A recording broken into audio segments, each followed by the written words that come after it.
Welcome. Thank you. Welcome to City Council meeting. We are glad that you're here. This is way more than we normally have, and that's okay. This is all part of the process. Sorry, I'm just trying to make sure that I'm connected so that I can see who's online also.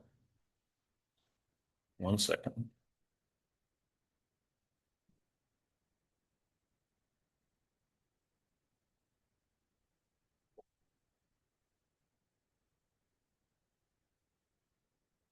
I know everybody's waiting on me. Okay, we're just going to follow the agenda. Our first thing on the agenda tonight is an invocation and pledge of allegiance given and led by Councilmember Peterson. Father God, we are so grateful for this amazing country and a wonderful city that we live in. We are grateful for the opportunity we have to speak up and share our opinions. We pray for an added measure of kindness and civility and understanding this night, that we'll be able to express our concerns in a kind and respectful way, and that we will have a greater capacity to listen and to learn from each other so that we may best serve the needs of our community today and tomorrow. We are grateful for this amazing opportunity and ask that thou will bless it with thy grace and thy love. And we say these things in our Savior's name, Jesus Christ. Amen. Please stand. Ready to begin.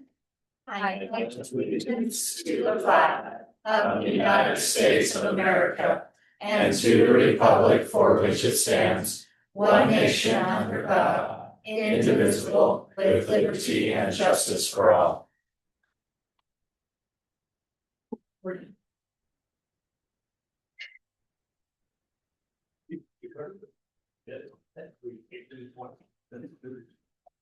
Okay, so our agenda tonight is fairly simple. We have fairly simple. It looks long. There's a whole bunch of things that we have to follow by statute in order to go through this process and make sure that we check all the boxes so that we've followed what the statute is. But really, we have two items. We have the presentation of our fiscal year 27 budget, and then the truth and taxation process, which will include a public hearing. So with that, let me just kind of outline the way that it's going to work. I'll turn the time over to Bryce Hatterley, our city administrator, and he will walk us through the presentation. When we won't take, it's not intended to be a public comment period or have questions during that presentation. This is the part where he goes through and makes sure we check all the boxes. When we get done with his presentation, then we will have the public hearing, and I will outline some of just our process of how we'll go through the public hearing to make sure that everybody can have their voice heard when we get done with the presentation. So with that, Bryce, I'm going to turn the time over to you. Thank you, Mayor. Let me get my screen shared here. As you said, this evening we have a series of steps that we have to go through according to the state law to comply with those requirements. So I'll begin with the first one, which is agenda item 2A, presentation of the proposed FY27 final budget for the general fund and other funds. I'm not going to force you to go through each page by page because it's the interim budget with the following changes. In line 1031-100, we had a reduction in revenue of $75,198. That's the state tax commission. As they do the final calculations, it's always a fuzzy number that moves up and down, and it reduced by that amount of money. And I can share that in a little bit. Line item 1031-111 is a requirement by state law that we continue to hold the $995,285 in a reserve revenue account, and that continues to be there. However, because of the way the state tax commission website calculates the rate, It's slightly higher than the 994,249 that we had in the interim budget because we just didn't have that number. So it's a little over $1,000 more, but that's because the State Tax Commission website does that final calculation. 1031,300 is an anticipated $25,000 increase in sales tax revenue that, as Brian's been looking at our end of year, believes that we will increase by that amount over what we projected earlier in the year. Line item 1032,100 is a $5,000 increase in business license fee revenue. And then the final number, 1039,300 is a $29,358 increase in the general fund from other funds. This is where the water fund, this garbage and storm drain all contribute money to the general fund because we provide services for them. So we have a calculation based on the budget sizes that dictate that amount of money. And so when we had the final wages and everything, Brian was able to make that final calculation. And so that increased the general fund revenue. Continuing on, adjustments to salaries, retirement, workers' compensation, group health insurance. So all of the benefits were finally adjusted once we had the final rates from the trust for our workers' compensation and other insurances, and the final salaries were set. So there was adjustments in each one of the budgets for those. We made a slight increase of $20,000 to computer system support based on what our expenses are coming in at the end of the FY26 budget. We made an increase to insurance lines per Utah Local Governments Trust, a $500 decrease in the post office expense. Capital projects increases were appropriated each budget based on the last meeting where you approved that list, and that's attached to the budget. Line 1062,310 is a $38,057 increase from the fire department. That's the annual payment that we make to them. And we just got that number after the interim. That's in addition to what we paid the previous year. Yes. And then as a result of that and all the capital projects, the fund balance came down to $157,335. So you will see that in the final budget that's in your packet, and you can see those lines identified as you go down through. Now, there's also some other increases in some of the utilities and things for the same types of things like wages and things of that nature. So any questions on that? Budget adjustments? Okay. Nope. The next requirement under 2B is a statement of the dollar amount of the additional ad valorem tax revenue that would be generated each year by the proposed increase in the certified tax rate. Early in the year, we had to estimate with the best information we had and knowing what we anticipated the bond payments to be for the building if this is approved. We had set an amount of $994,249. And that was what was identified in the property tax impact schedule. Again, when we calculated to the closest digit, at 6 digits long on the property tax rate, the closest number that came to was $995,285. So there's that slight variation, but we can't change what the state tax commission tells us that number is going to be. So we just want everybody to be aware that it is slightly higher than what we had projected with the best information we had. The revenue generated was identified in the notice that taxpayers received and that has been advertised. As you see here, again, this statement is created, the white document is created by the Utah State Tax Commission, identifies the amount of tax on a single family residence and on a commercial property. And it shows the $995,285 that would be generated by the proposed tax rate.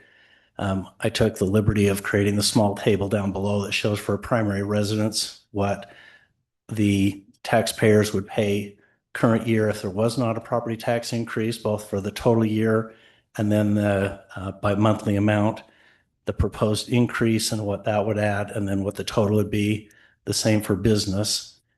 If our citizens are not aware, a business and a second home are both considered the same. They pay 100% of the value. Those who have primary residence get a 45% reduction on the value. when the property tax is calculated. This is another form that is created by the Utah State Tax Commission. It's kind of hard to see because it's so small, but there's some yellow oval circles there. The 2,124,802 is what's referred to as the auditor certified tax rate. That's telling us that if we did nothing, that's how much a property tax revenue we would receive for the year. However, because we submitted the paperwork and went through the truth and taxation process, and the numbers that we provided to them for the 995,000, the final rate, if approved, and I need to reiterate, if approved, would be 3,120,087. The city council can approve a lower rate for lower revenue, but they cannot adopt anything higher than this rate or this revenue by law. Just for interest, I did put over here to the side just what some of our budgets, this is not the total general fund, but just to give an idea, if we collect this year $3,120,000, how does that relate to some of our larger general fund budget categories? Our police department, as you can see, is $3,581,000. Our fire assessment, for those who aren't aware, the South Davis Metro Fire Service area, they collect property taxes through an assessed rate, and then they also send each agency that they support an invoice based on criteria that's been established when the agency was created. And our portion this next year is $914,000. And you asked Julie earlier that adjustment that I had in there, that's what that came up to this year. Our streets department, $529,000. That doesn't include any of the maintenance that comes out of our Class C road funds. Our parks is $762,000, and our recreation is $121,000. So these are just some of the larger budgets that the general fund supports. Our full general fund budget is like $10,044,000 overall. So I just want folks to get an understanding of what property taxes go to and how much of that is used within the city. Moving on, item 1C of the agenda requires a presentation for the reasons of the proposed tax increase, including the taxing entity's intended use of additional ad valorem tax revenue. So this all focuses on one thing, a new city hall and park reconstruction. And the question is, why this project and why now? So I'll just share some information that we have shared in the pamphlets, we've shared in our meetings, we've shared in the city newsletter and things of that nature, but for those who may not have been aware of it. Our primary reason is our police department. As you can see from the photos, our evidence storage is pretty much maxed out. If you were to walk into our basement, and I know that the chief and Michelle Rowley have taken people on tour so they can see this, we're required to hold on to more and more evidence all the time. State laws are requiring longer retention of storage or evidence storage. The picture on the far right is our general evidence. The pictures on the lower left are boxes that have several cases, as many as Michelle can pack into each one.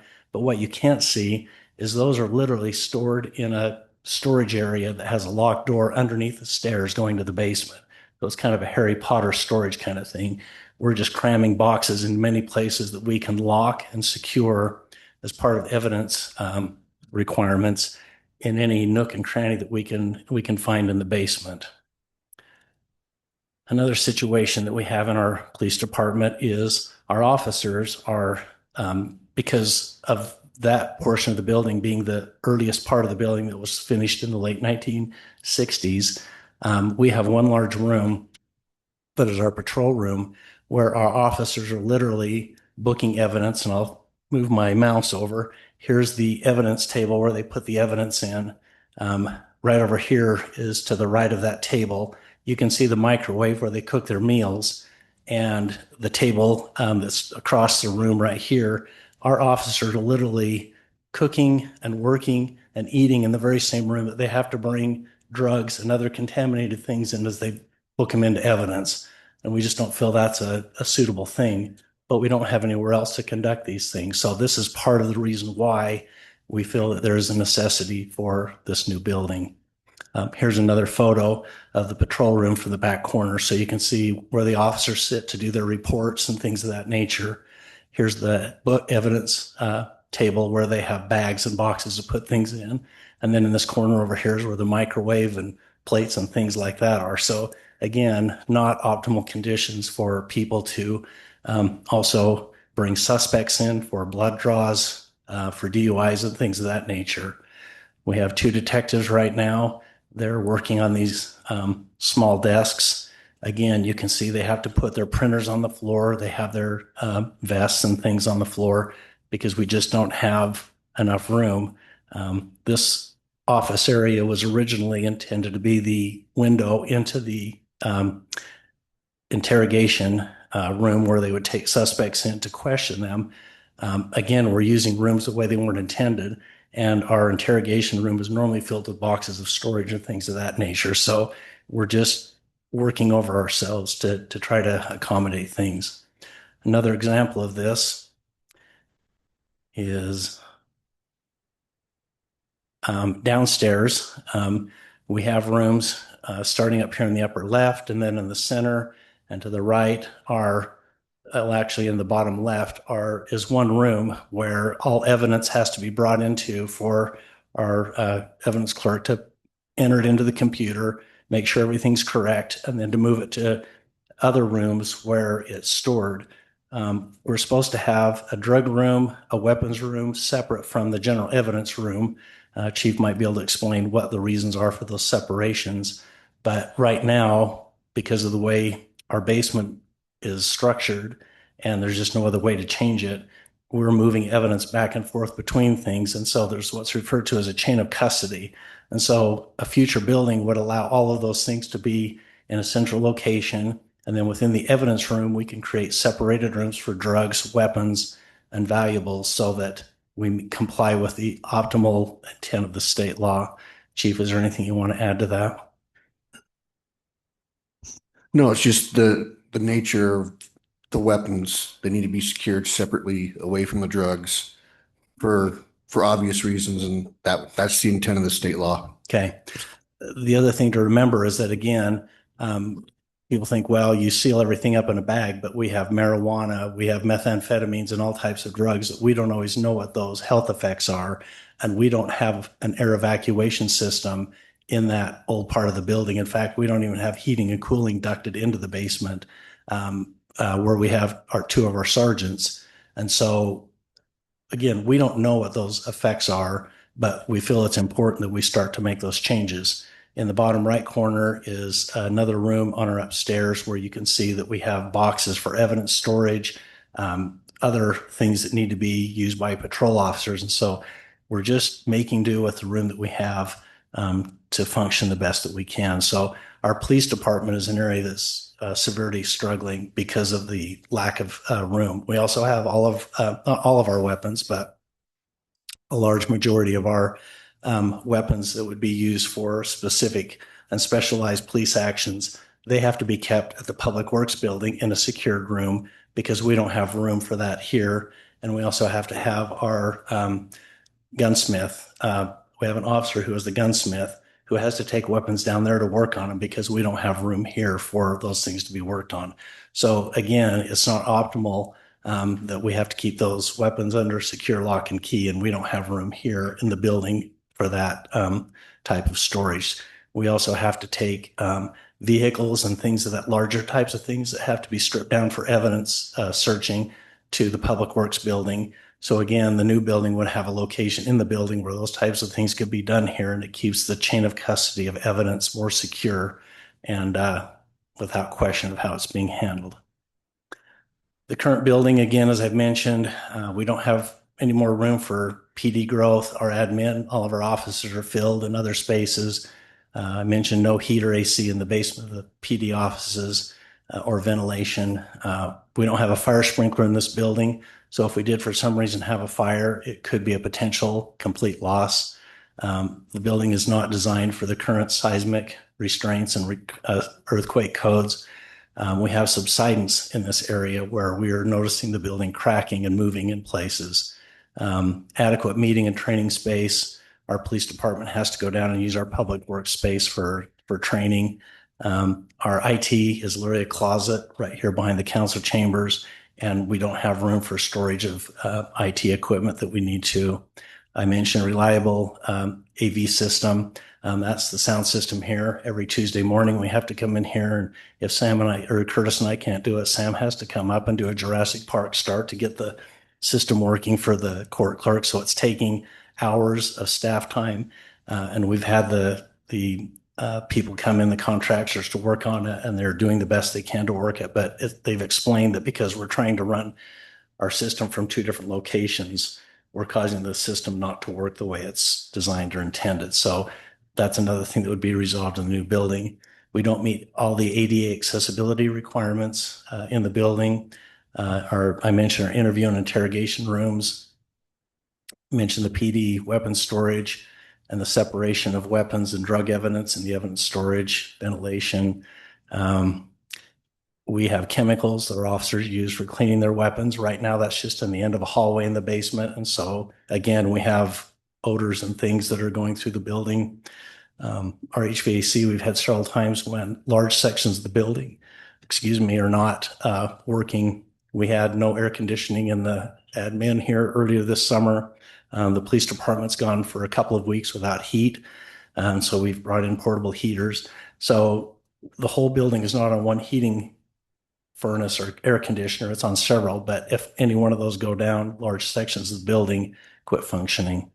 And then longer evidence storage. This is the concept drawing of the proposed City Hall and Hogan Park building, and many of you have already seen this.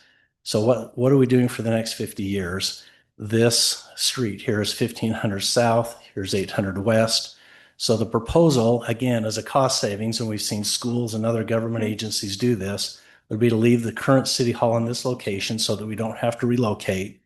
We would build the new City Hall just to the east of our current City Hall, literally right out the back door of our City Hall on the east side. There would be a fence along the sidewalk, and the building would be about halfway through the parking lot. It would not go all the way to the log cabin and the cemetery. This is a slightly different version of this gray mass that you see here compared to what we currently are, because staff has been working with the architects to continue cutting down square footage anywhere we can to not overbuild, but to maximize the utilization of the building. But this would be the general footprint. We're still working on locations for pavilions and restrooms and things in this area, but the council has met on this and talked about it, and this is the general layout. Assuming this is passed, the new building would be constructed while we work out of this building. We would move into the new building and then demolish the old and then build the parking lot at this location. There would still be the parking on 720 West, diagonal parking that we currently have. And the parking lot areas for the new parking of the new building would be about the same as what we have here at City Hall now. This is the latest floor plan up till last week, and I realize things are really small, so you can't see it. But again, I've listed out the first floor plan, first floor concept plans. Again, these are not final designs.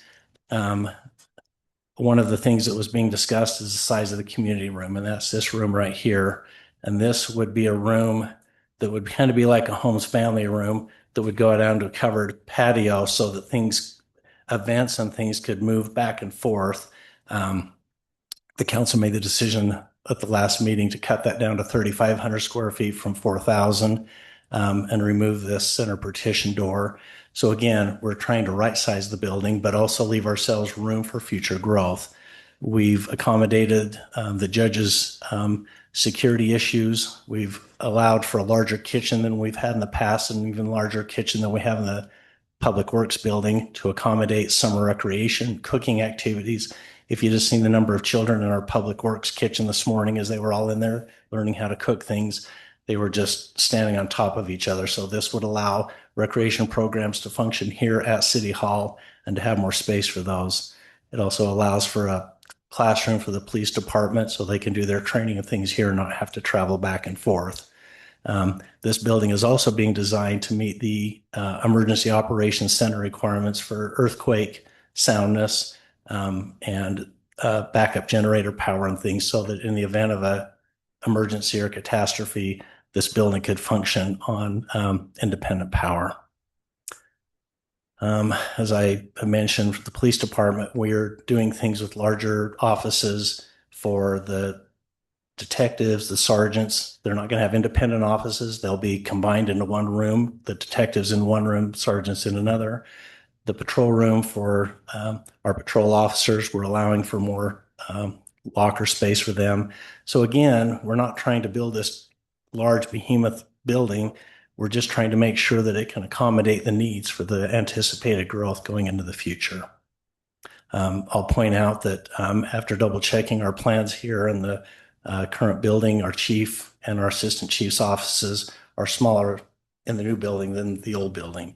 Not by a large amount, 40 or 50 feet, but again, every foot counts. So we've also, on the second floor, double checked our office sizes against the current ones that we have, and no director is getting an office any larger than 9 inches on the width and 9 inches on the length. So it comes to, I think, about 24 square foot of area. So we're not trying to big, huge office or anything.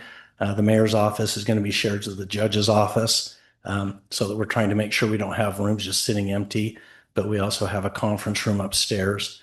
And again, where more and more data is stored digitally, we don't think we need as much storage of papers, but we still need to have storage. So we've accommodated that. And then we have room for more cubicle spaces in the center of the building on the administration side. And we're going to work with the architects. We have about 20 feet that the second floor is behind the first floor. And while we could build that straight out over it, it would cost about $600,000. If we choose not to, we can still work with the architects to make sure the structural design is such that if we do need to enclose that in the future, that would open us up about another 1,200 square foot, that we would ask that the walls and everything be structurally designed now so that that could be enclosed without additional costs. So that gives us some room for growth if we need that. In the basement, again, we're trying to maximize keep the footprint as minimized as much as possible so that the park can stay as large as possible. So this is a 3-story building. You can see here in this bottom left-hand corner is where the evidence preparation and then the evidence storage long-term and a drug and a weapons room. This will all have special ventilation that evacuates the air and more locker space and 4 times the storage that what we currently have. We are also leaving room for unfinished future office space for support personnel like IT or others, more police storage down here, an unfinished area for administrative storage. Lacey has a lot of things that she has to store, so we'll have storage in the basement, on the first floor near the community room, and then as we design the park bathroom slash equipment room, it will have a storage room also for community services. Our officers have a requirement for physical fitness, and we feel it would be a wise thing for all of our people to have. So we've got a small weight room here and treadmill where people can exercise right here on site. And then this area here in the center is where we would have our gunsmith, gun cleaning and armory. So we can keep it all in one roof. Park space, we're working to have shaded covers over the pickleball courts because of the location. The pickleball courts will be moved over here to 800 West, and to have shade covers installed between the courts. We'll have some ADA equipment in the playground space so that we can accommodate children of all needs, more gathering spaces and pavilions and shade structures. The park is designed to have more of a passive use with trails, open fields. We want to have food trucks able to pull in and come in and park and have more events of that type. We've talked about a water feature, and while we don't have a final design, we are anticipating it being over here on the east side, somewhere close to the playground, so that children can play between water and playgrounds. Mothers can be close enough, or parents can be close enough to keep an eye on the children and make sure they know where they're at, and to have a bathroom somewhere close by so that they're not out of view. We're working to have a centralized space for Memorial Day. Those of you that have attended know that we have the flag on one side of the park and the breakfast on the other side. We're working to try to locate all of those things here in this east corner of the city hall near the pavilion. That way we can utilize the kitchen and things for that. I mentioned the diagonal parking remaining on 720 West. So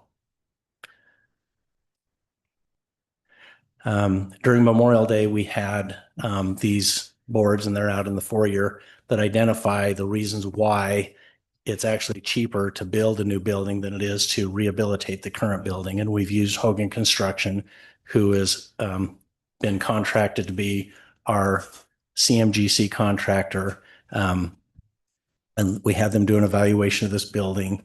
And again, to dig around the foundation, to do the stabilization, and then the seismic work and all the things that would need to go into fire sprinklers and everything else, it would be estimated $18 million to rehabilitate a building that we would have no more square footage than what we started with. The estimate is that we could build a new building of approximately 24 to 26,000 square feet for about $13 to $14 million.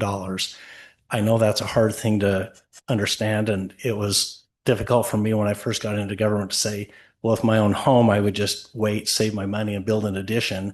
But in commercial buildings, because of the types of construction and the way construction standards change so quickly, it's actually cheaper to start with a new building. Now, this building has been added on to 2 times since it was first built. The oldest part of it is almost 60 years old, about 57 years old. So we've definitely got good use out of it, but to try to rehabilitate is financially more expensive. Another thing I struggled with when I first got into government is I save my money and I pay for things as I go. However, government can borrow at a much cheaper rate than the standard consumer. And so with inflation increasing about 5% a year in construction costs, and us being able to borrow between 4 and 4.5%, we would have to save far more than what we would make in just payments. And that took me a long time to understand why, with the time value of money, it made more sense to borrow.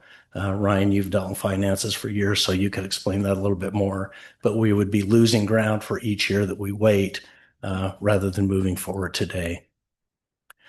This is just a copy of the brochure that was mailed out to folks last week that gave them information. I won't go into any details on that. It's the same information we've covered tonight. This is a page that Hogan Construction in April provided to us. Now, again, we're still working in very big numbers. We've said, okay, based on the needs assessment, we need about 24 to 26,000 square feet. They, with their experience and having built buildings like this, have put together an estimated budget. They're estimating that the building would cost about $13 million and the park and site would be about $11 million for a total of $24 million. If you could see these smaller numbers, we have $3,727,000 in contingency set aside by the city that if unforeseen things come up, we have some money there. And then also in our furnishings package and other things that we have to pay for, we have another almost $1.5 million set aside. I believe I can speak for the council that our goal is to not have to use that money. That, to me, that there has to be some pretty extreme reasons why we would touch that. Now there may be, and that's why we have contingency, is because you just never know if we're going to run into site conditions, soil conditions, things of that nature. But we're trying to keep the goal of building a building for around $24-25 million, and we will continue to strive for that. But there's also, in addition to that 25 million, let's round it to that, what's referred to as soft costs of 4.9, let's round that to $5 million of things that we have to pay for. So civil surveys, financing, furnishings, inspections. So anyway, there's a list of things that are not under the contract that we would need to pay for. So we believe that we have contingency to cover any unforeseen costs, and we are striving to stay within that budget. We have put together a package of the revenue and the anticipated expenditures. So in the blue boxes, you can see that we believe that through money that we've been putting in savings, as of July 1st, or the very end of June, after the budget was being closed out, we had about $4 million of capital fund money for capital projects. We'll want to keep about $500,000 in that budget. We have in the past transferred about $1 million at the end of the year into that capital budget. So we're estimating that this next year we hopefully can do that again. We are selling property at 2 locations. The old post office that's been closed, and we made about $445,000. And then we're in the process of selling the old Public Works building for approximately $2.5 million. We also have the RAP tax because the park will be a large part of this project. We have not quite $1 million, but it'll be close to $1 million soon. We'll want to keep about $250,000 in reserve. So we believe that we can contribute towards this project $8.2 million, and we will need to borrow approximately $25 million to come up for a full total of $33,210,000. Now, again, that $33 million still has that $5 million in contingency that we may or may not have to use. So we'll just keep those numbers in place and work towards those with the goal of coming in lower than that. Below, you can see the expenses, and this is Hogan Construction, park site work, other soft costs. And so we come up with a total of $33,889,000. They don't exactly add up, but again, we believe that with that contingency, we can close the gap on that approximately $600,000.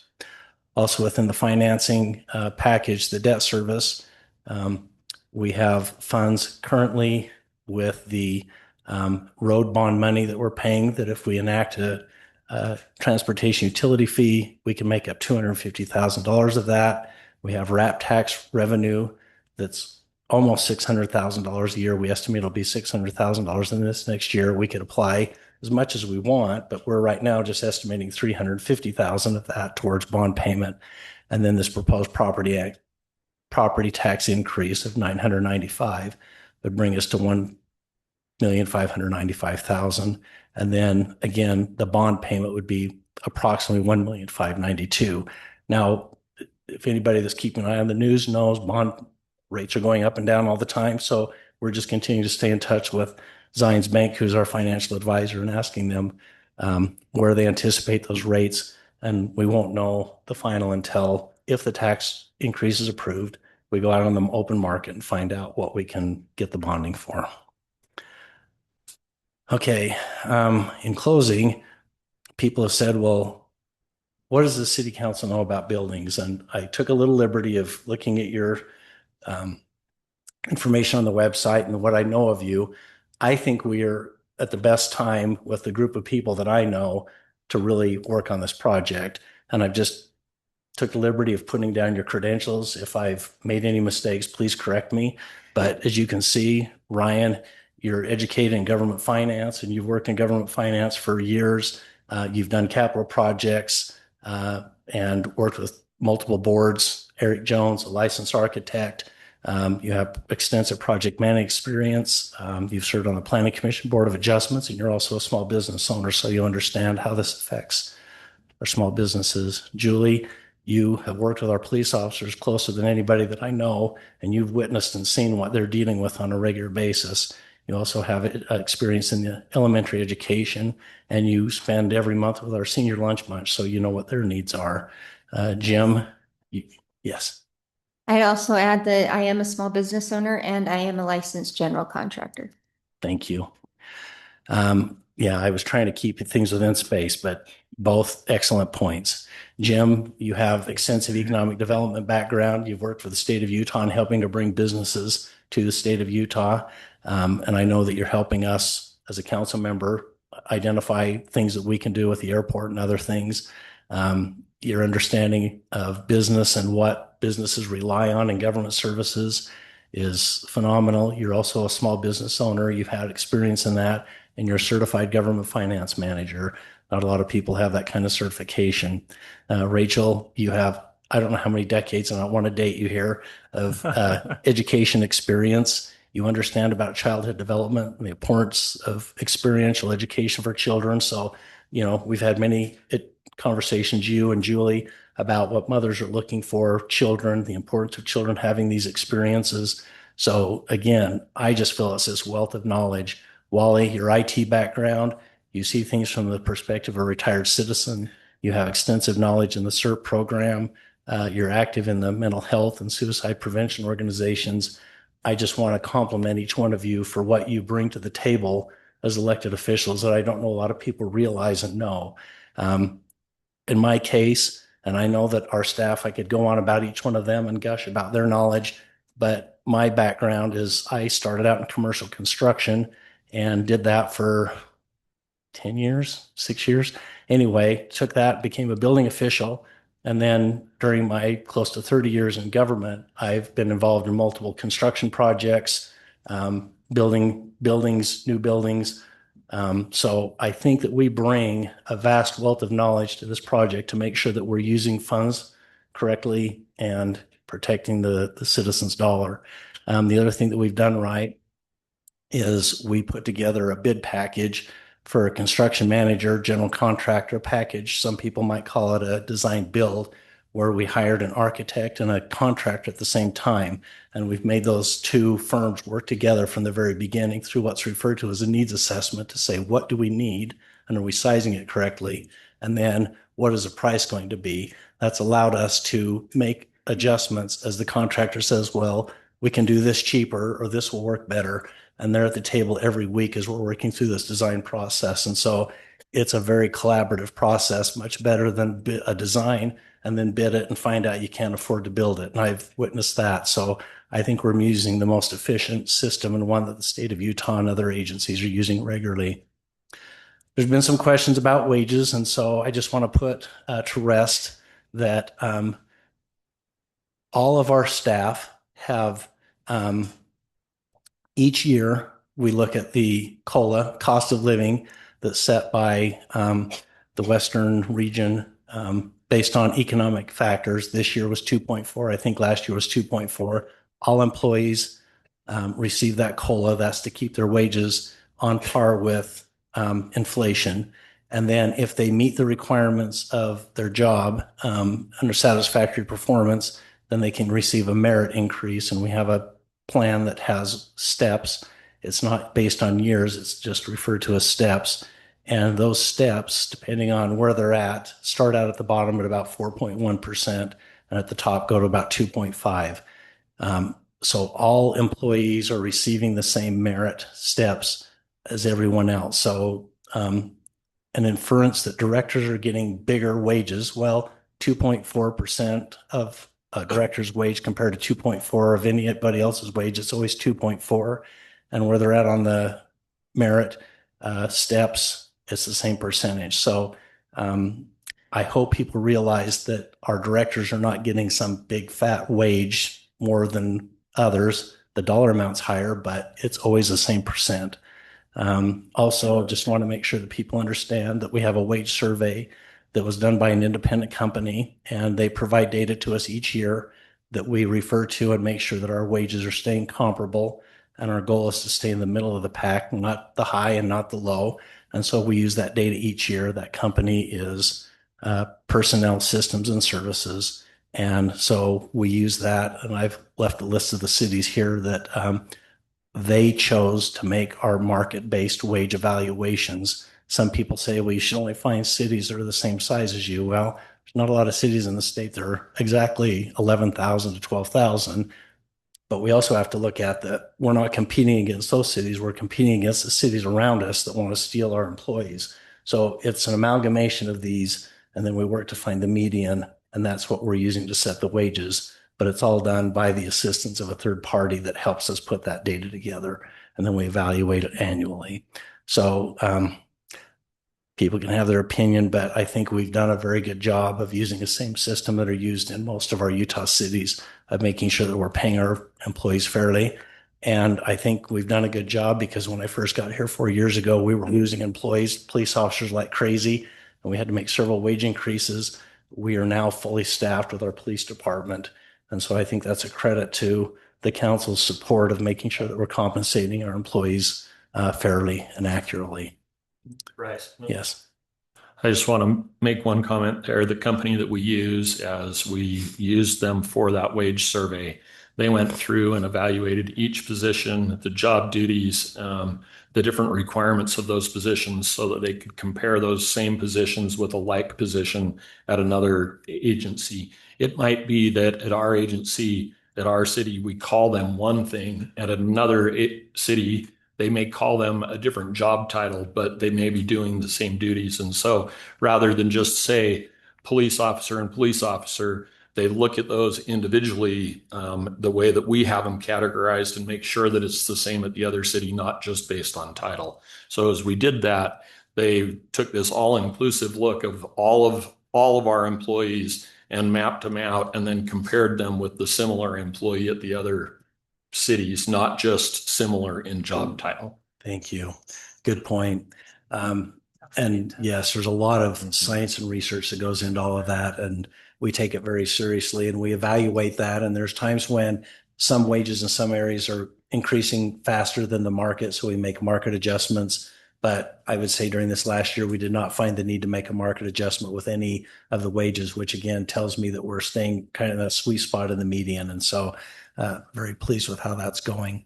And we didn't just offend the young men's group. When they called and asked if they could come, they told me that they probably wouldn't stay for the whole meeting. Was it okay if they excused themselves partway through? So I just won't- want to make sure that I'm sure there's others that would probably like to sneak out if they have to talk much longer, but I want to assure you I'm about done. By state law, we have to also show the impact tax increase, or I'm sorry, the tax impact schedule. That is a document that's on the back table for those who want to get a copy of that, and we have to make it available to you. I'm showing you here, and so we've complied with that state law requirement. We also have to show the Davis County notice of tax increases. This is every agency in the county that is proposing a tax increase. And again, state law says that we have to make that available to you. This was the only thing last year that tripped us up on not making the tax increase. We went through the full truth in taxation. We submitted to the state, submitted to the county, and they came back and said, "Oh, sorry, you didn't show this paper in your county, in your council meeting the night of the truth in taxation." Well, we never received it, so we couldn't share it. yeah, we hadn't And- received it from the county Yes. in order to be able to share it. And so while we went through the process, taxes were not increased in Woods Cross last year, in spite of what people were led to believe that we went through the whole process. So this year, this is like the last thing that we have to do to comply with the law. We also, under a new law change, have to make sure that everybody's aware of how to participate.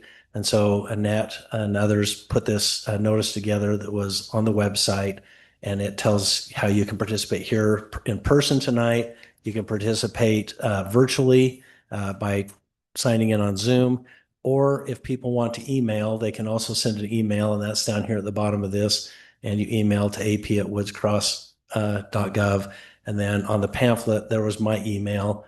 Although due to a typo error, it wasn't really my email. But if somebody types that in and sends it, it will come to me. We created the pseudo email, so it will arrive. We've tested that. So folks can participate by speaking tonight, submitting something virtually, or participating virtually, signing in on Zoom. Now, everybody right now is locked out, so you cannot join the meeting and speak until you have indicated to Sam and Curtis by your raising your hand on Zoom that you want to participate. And then at the end, Mayor, of the in-person and the virtual, we'll ask Annette if we've received any written comments. We did not anticipate to read those verbatim, but they will be available to you and all the citizens on a link where you can read those. And because people may type things in on the Zoom, we can't really pull those off until after the meeting. So those will be added as we go back and pull those off. They'll be added to the written records. So I think I've about wore out. Oh, sorry. Agenda item number 3. Oh, it is. It's your turn, Mayor. Property tax public hearing. I will turn the time over to you. Okay, thank you, Bryce. It's been quite a process as the legislature put new legislation in place a couple of years ago and then strengthened it and clarified to make sure that that we're complying with all of their different requirements and checking all of the boxes. We thought that we had done that last year, and there was that one piece that was missing because it hadn't been provided to us. Anyway, let me go through kind of the outline of how we're going to go through our public hearing. We want to make sure that anyone that wants to make a comment has the ability to do that. So first of all, let me just read this statement. And this is something that we've been doing now for three or 4 years now as a council. You'll see it as you come, I think it's on the podium still. Is our little paper still on the podium? It is. We at a conference that we had attended, we listened to a presentation about the Dignity Index, and as we came back, we felt that it was important that as a council and as a community that we abide by this and treat each other with respect. So let me just read this statement. Woods Cross City is committed to civility. We strive to act and speak with dignity, courtesy, and respect at all times. And as participants, we're asking that you would join us and act and speak accordingly. We are happy to have each of you that would like to come and make your comments. What we'll do is we'll start with those that are in person first. And then once everyone in person has had a chance, then we'll go to those that are attending electronically through Zoom, and we'll allow them the same process. So in order to be on the record, what we'd like you to do is to come to the podium, and if you will state your name and the city that you reside in. We know that we may have some that are from outside of Woods Cross, and that's totally fine. But if you will do that for the public record, and then the way that we're going to do it, our ground rules are going to be, you'll be limited to one comment. We're not going to make it and have people just keep coming back up, the same people. Each person will get their chance. We're going to limit those to 3 minutes so that we're not to 3 minutes each, not to a total of 3 minutes, because that would be really fast.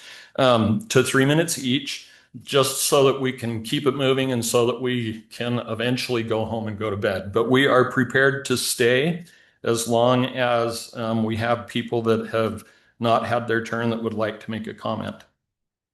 Then we'll go to those that are virtually.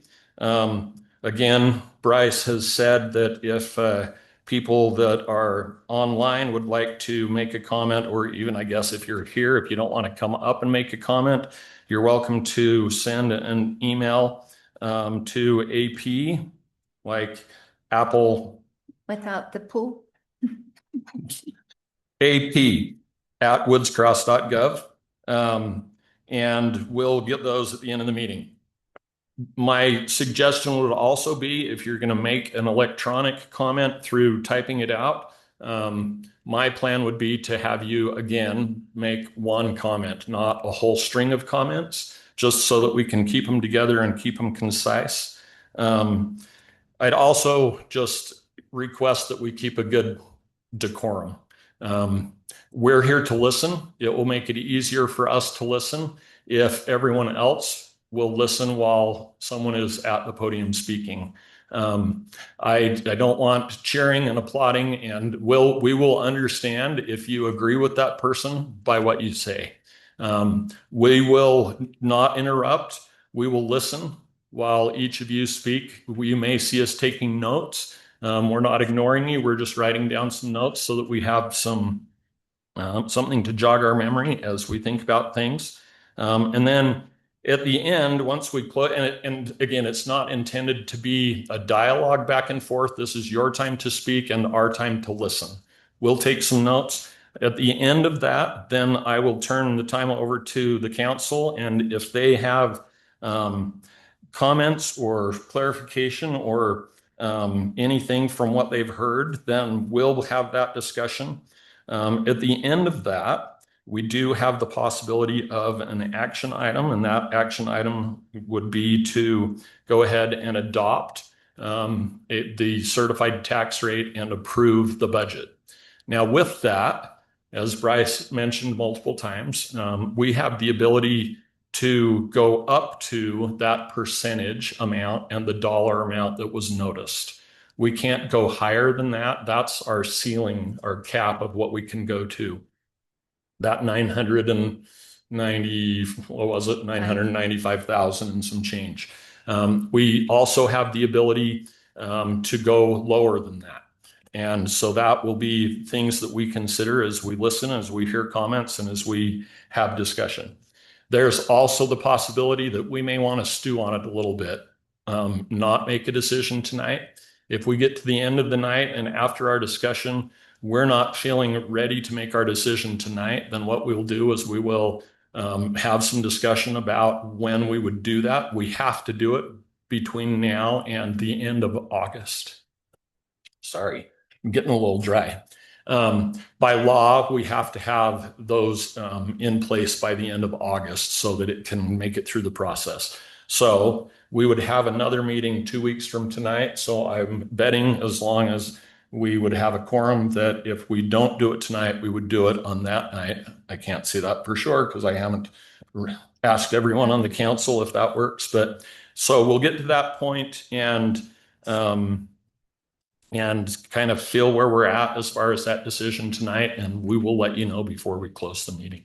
Bryce. Could I just add one thing? If you choose not to adopt tonight, there would not be another public hearing on Correct. the 18th or whatever date you chose to do that. This is the night for that. That is correct. Tonight is the night for public comment. There's the possibility that if we don't do it tonight, we would get back together as the council at that future meeting. We might have additional discussion, but we would not solicit additional public comment at that meeting. Tonight is the night for that. That's the reason of the public hearing. So did I miss anything, or does anyone on council want any clarifications of that? Sounds great. Okay. Who's our timer? Chief. Don't. How are we going to do this, Chief?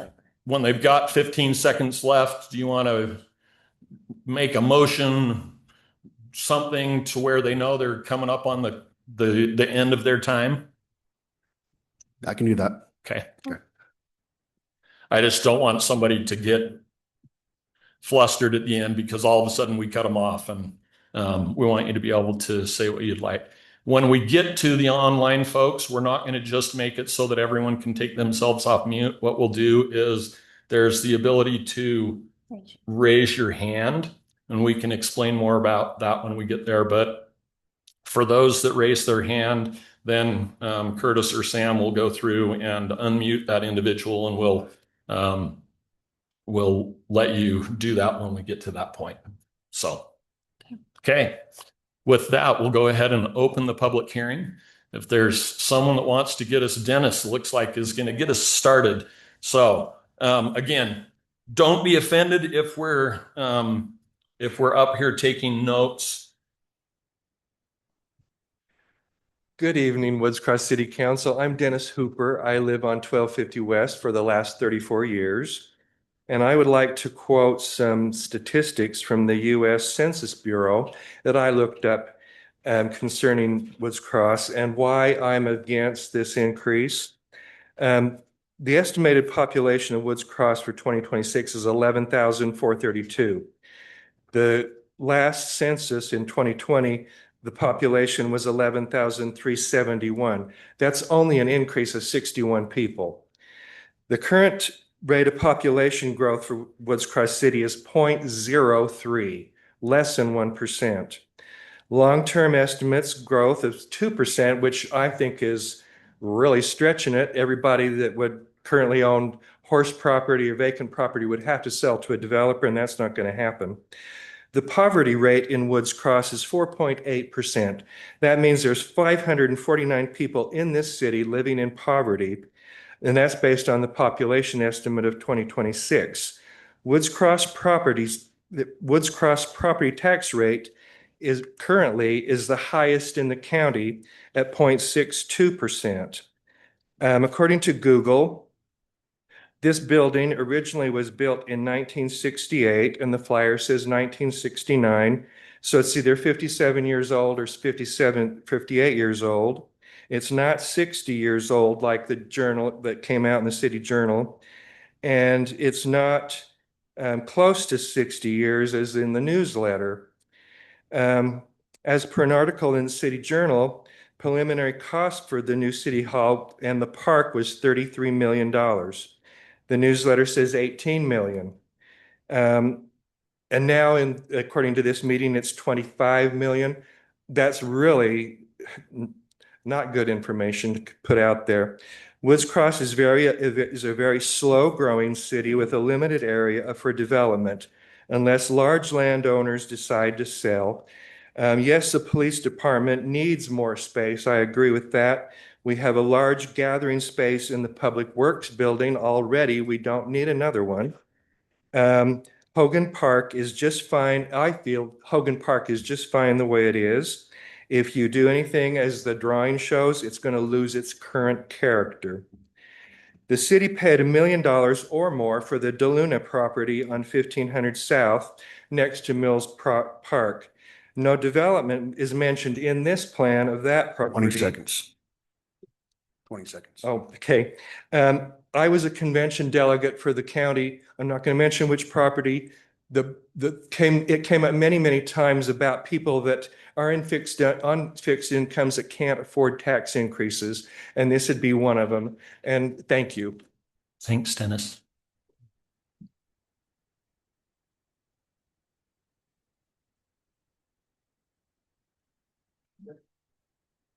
If you'd like, you could bring the microphone to her. I'll need to. Yeah. Okay, thank you. I'm Ruth Payne. I moved into Woods Cross in 1955.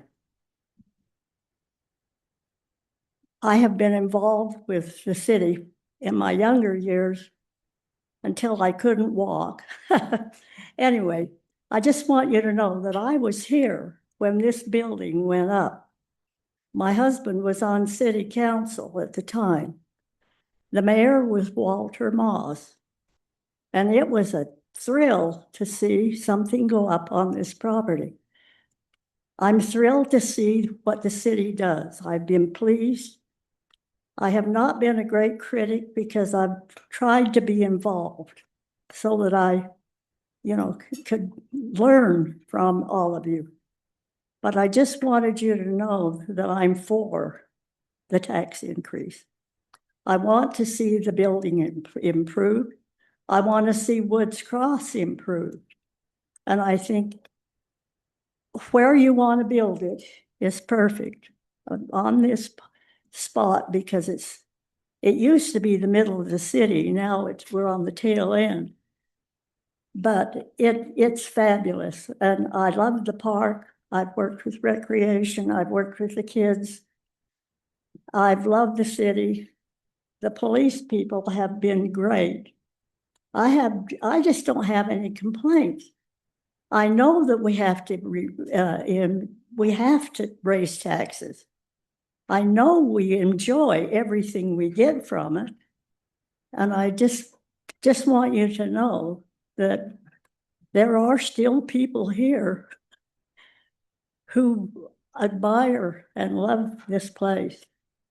And I'm for it. I hope that people will appreciate. I've lived through a lot of mayors and a lot of people, and I don't think we've ever had a bad one. So keep it up, you guys. I'm all for you. Thanks, Thanks, Ruth. Ruth.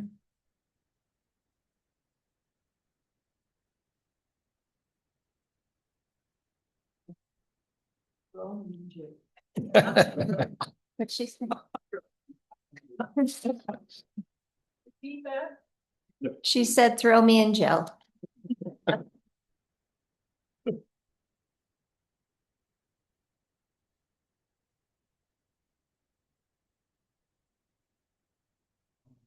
guess I might as well. Great comment. My name is Greg Johnson. I've lived in the city for 27 years. I'm totally in favor of the city center getting redone and everything like that. I have some problems with the park, however.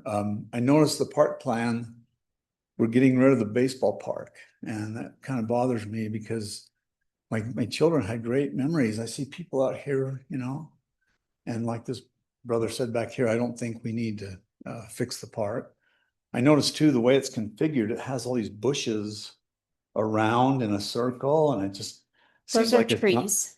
What? They're trees. Well, They just yeah, look like bushes. I know, but it just, anyway, just one other thing I just want to say is that I think I would like to see the city center be done 1 year and the park the other, because I'm retired and I'm on a fixed income with 2 disabled children. And these taxes are crazy for this year. And I didn't know if you could resubmit it for like the next year and kind of split it up so the citizens of the of Woods Cross don't have to pay an exorbitant amount of taxes 1 year. You know, it's kind of split up a little bit. So thank you. Thanks, Greg. Thank you.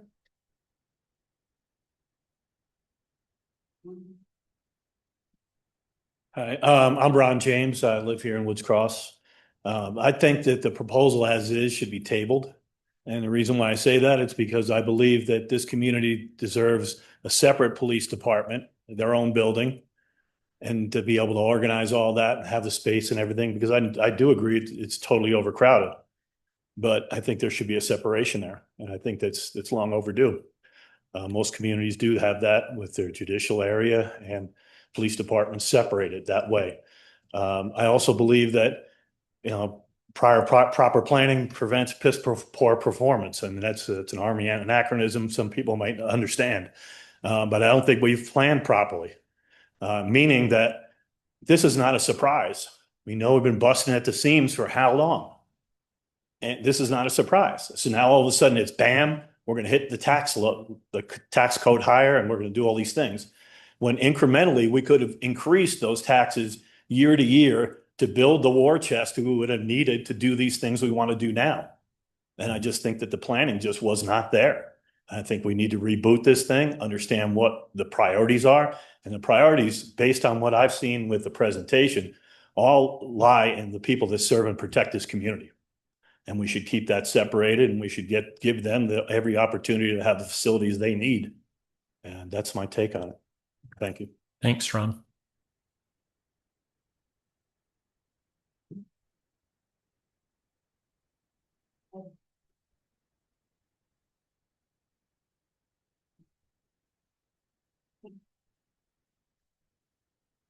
My name's Leanne Hansen. I live in a townhouse. I am not a tree hugger, but I could become one. I think this needs to be divided in half. I think the building should be a separate issue from the park.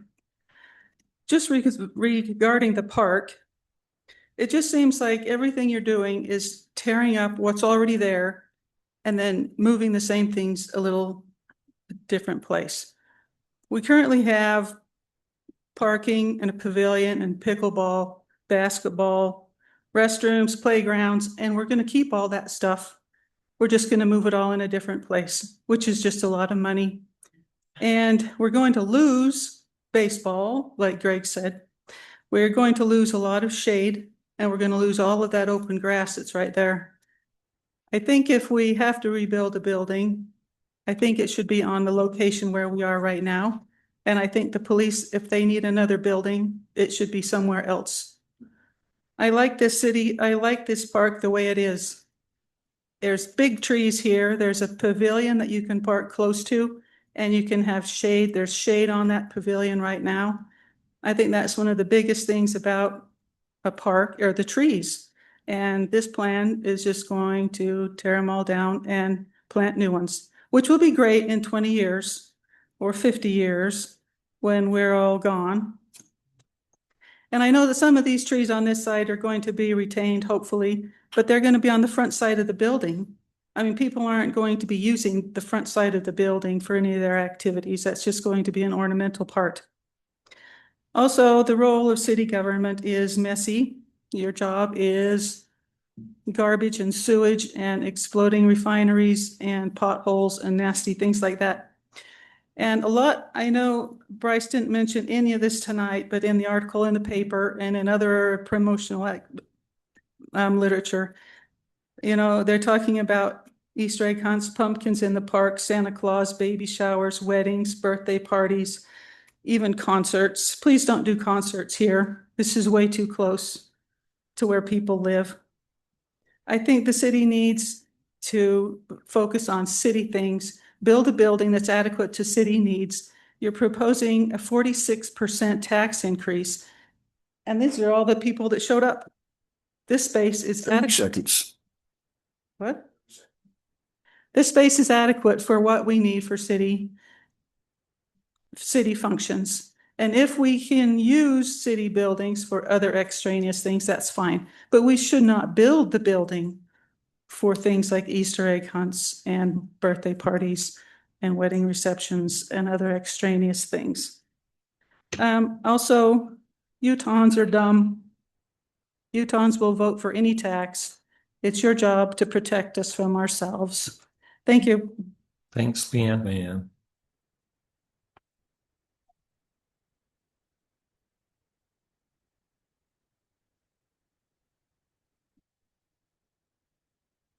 Hi, Michelle Hooper, 1250 West.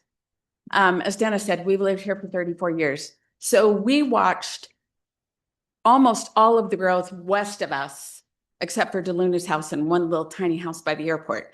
Everything else was built up since we moved here. I have always said when we retire, I wanted to move somewhere that was really country. I love the feel of our town. We really missed our huge trees on 1500 in front of Cahoon's and Peters, and those all went down because we widened the road, which was wonderful, but we miss our huge trees. We would really miss these wonderful trees that are here at the park. But we are a big supporter of the city. I worked as a crossing guard for 12 years. My children were all in youth city council. 2 of them were mayors. We love and support the city. This is not saying anything bad about the council or the city, but this is something I feel that should be put to all of the citizens' decision making. It needs to be on the ballot in November to see if the city wants to go into this much debt, the 46% increase. It's massive for 1 year. It should be on the bond or on the election in November as a bond issue. Yes, I agree that the police department, they are bursting at the seams. I've been back in the back 2 rooms eons ago. And yes, they are small, and I understand. So put them in a separate building. There's an empty building just down 8th West on the way to the freeway. Everybody knows that huge building that I don't even think has ever even had anything in it since it was built. That's there. But yes, put them in a separate building. The park is wonderful the way it is. It's going to lose so much of its character when all these trees are gone. Yes, it'll take 30 years for the new trees to grow because we've done that, and it does. It takes almost 30 years for trees to grow and become huge and wonderful and shady. Put it to the citizens on the election. 30 Every seconds. single citizen. Thank you for everything you do for us. We are grateful for your time. It's a lot of time. Thank you. Thanks, Michelle.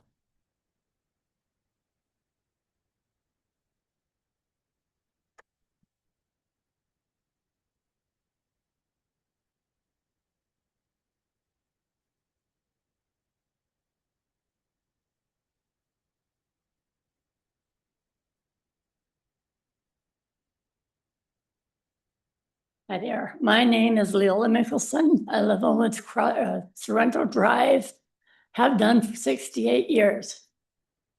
The one thing I think you need to consider, those of us that are on retired income, which is not much, believe me, this is a huge raise for us. And I think you really need to consider the amount. It's like double of what we've been used to. So I think this is something that should be considered because we can't afford it. Thank you. Thanks, Leola.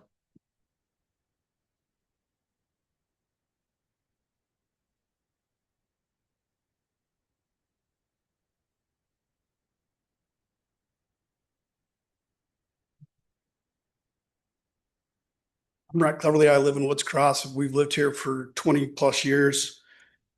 I'm not totally against needing a new building, whether it's a police department all on its own or a combined building. But I think the community space is not a need, it's a want. And we need to take care of our wants at another time and not at a 47% tax increase that will never go away. You're going to put that on us, and that will stay on us for the rest of our time that we're here. You guys never lower taxes, you only raise them. They go up.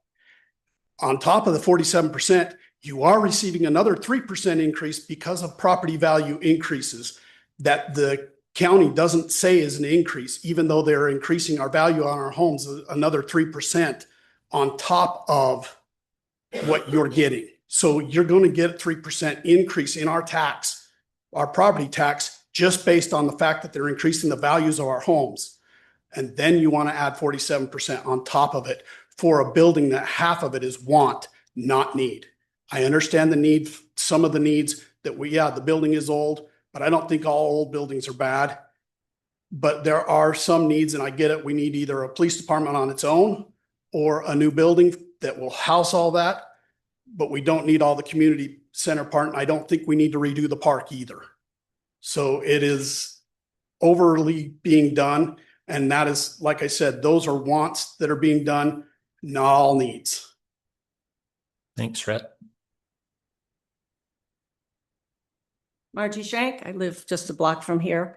My house taxes have gone up $200 more this year. And Colorado, 70 and over, you don't have to pay house taxes. And wouldn't that be lovely here? Also, I live on this street here, 1500. I mentioned to the police chiefs years ago, if you ticket those race car drivers from the stop sign or the light on, in 3 to 5 years, you'd pay for this new building. It's ridiculous, the way people speed. And I'm just surprised that someone and children haven't been killed. Because one time a truck lost its pup and hit my big cherry tree, and 5 kindergartners had just walked by. And that was just an accident. But here again, those of us who have homes that are paid for aren't going to be able to live there because we can't afford the house taxes. So I wish you'd adopt what Colorado does when you're a certain age, no more house tax, so that you can live comfortably till you die. And let's see. Another thing I have a problem with is these weeds across the street. That's a real problem to my home. And we've been trying to work on it. And of course, the church owns it, and they were a no-show Tuesday for court date. Now, maybe there's a volunteer system here of somebody who can cut down 4 and 5 feet weeds. It's a danger to my home, and every summer we go through that. Thank you. Thank you.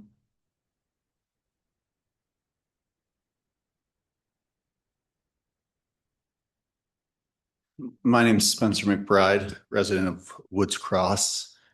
Generally speaking, I'm not a fan of more taxes, but I also try to take a long view. And I think about the residents of the city who agreed to pay more taxes when Mills Park was built, when this building was built, when Hogan Park was built. And it meant more taxes then, but it meant a better community long-term. And I think that matters. I think 2 things can be true at once. That it's hard to pay more. We feel it in our budgets. It hurts.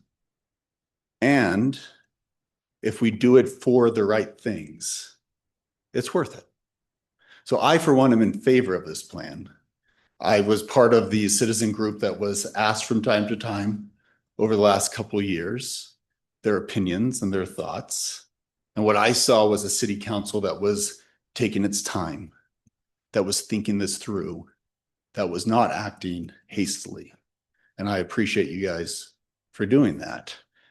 And I hope, as much as I won't enjoy paying a little more, I think I will benefit from it as a community member now. But I also think of the people 20, 30 years from now who are enjoying better spaces, a safer, better police department because we take care of our officers and give them the facilities they need, not just to do their job, but to do it with comfort and a sense of appreciation by the citizens that they protect. people 20 years from now may be asked to raise taxes. They certainly will. I hope they will think of us and what we were willing to give for a better community, not just for me, but for the people who live here 20, 30 years from now. So that's why I'm in favor of this. Thanks, Spencer. Thanks, Spencer.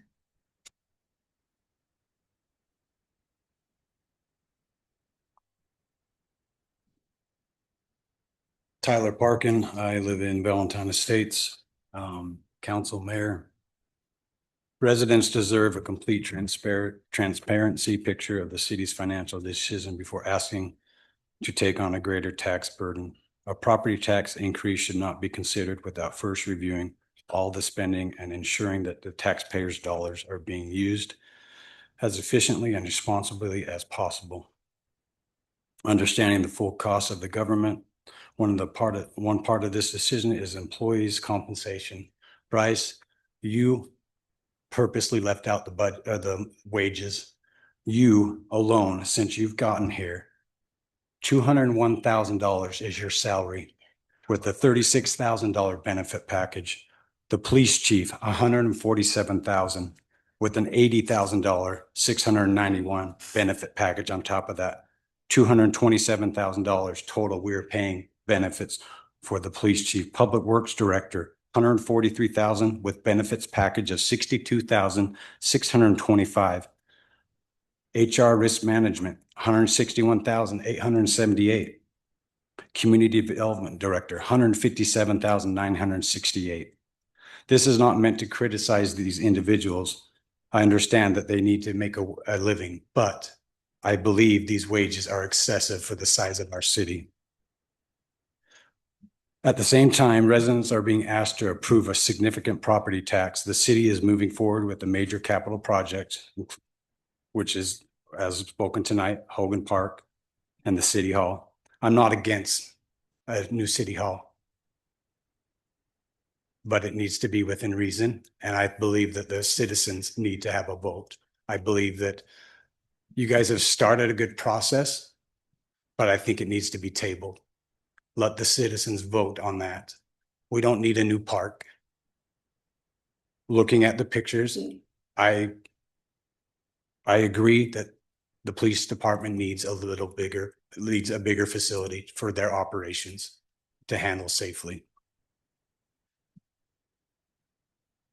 The citizens can't afford this long term. This tax will never go away, as citizens have stated. We will have tax after tax after tax. 30 seconds. I really strongly ask you to consider tabling this to the ballot in November. Thanks, Tyler.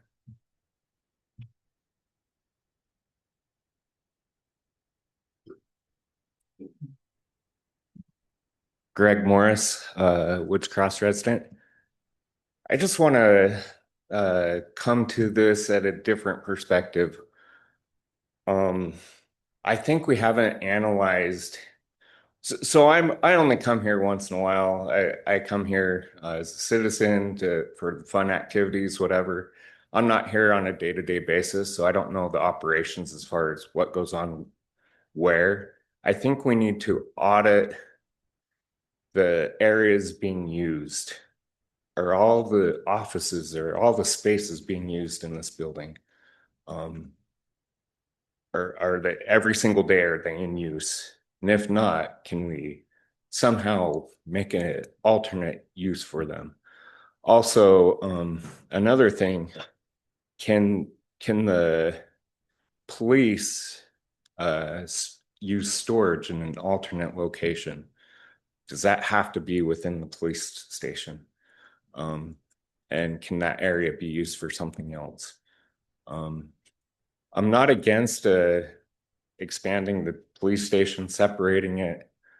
I think we need to look at different perspectives to save money and pursue our needs as a city instead of our wants. And I think by looking from different perspectives like that, we'll be able to use space. Like right now, we're in a large room here, but there's also on the other side of the wall, a large room. Can that be one? That's another option.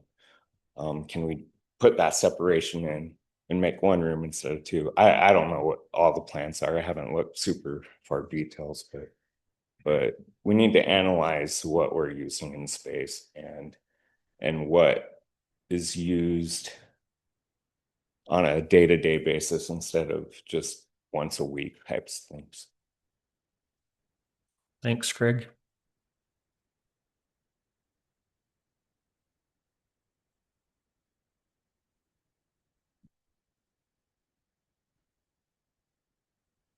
Josh Child, I'm a resident of Woods Cross, just live right here east of the park. Grateful for the opportunity to come together, grateful for council and for a community where public comments are welcomed and thought through. I'm always supportive of positive change. I think that there's a great need for replacement of this building. I agree with some of the comments that have been made about how are we using the current park space and are we considering trying to leave things as they are or make fewer adjustments and less of an overhaul. But I wasn't here for all of the conversations that were had there. I trust each of you.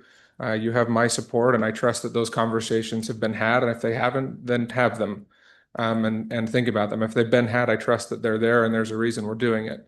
The overall takeaway for me, and I'd like to just be a little bit critical, but I think there's a good reason for it. To me, there's a lot of information and there's big numbers being thrown around. I work a day job in finance and in banking. I work with big numbers. I understand that there's a lot going around and there's many revenue sources and expenses. There were many errors in the data that was both sent out and presented this evening. Formulas that didn't tie out and things that don't math and numbers that changed. Again, I'm just saying how I feel when the brochure that comes out with the utility bill doesn't fold on the picture line and it's got typos on an email address. I feel that we need to put more thought and time into what is being presented to the citizens. As somebody who I would consider myself efficient and proficient at reviewing the data, and it was very unclear to me. In addition, I would add, I'm grateful that the city has put resource into making the website a little bit more usable. I appreciate that a lot. The generation that I'm a part of, not that any of you are not, Wally may not be, but the rest are. The generation that I'm a part of finds things on social media and finds things in advertising. The city page, the Facebook and the Instagram don't include the brochure. They don't include the data that was sent out. They don't market to us in that way. Had I not opened my utility bill or worked closely with Wally, I may have missed this. And I'm grateful for the opportunity to come, but we need to make sure the exposure is to the people who are coming to Woods Cross and carrying it forward, and that they have an opportunity to get that data in a clear and concise way, in a way that they consume it. 30 seconds. I think there's great opportunities for the city as a whole, not just in this matter, but to cater more to the way that people consume information and to turn away maybe some of the efforts and energy being put into what has been done. Because I think that a lot of, again, the steps that you've likely taken were missed by many of us because we weren't exposed to them along the way. And excited as you have been, as you've seen these plans come together, because I believe they're well thought and I do support them. Thanks, Josh.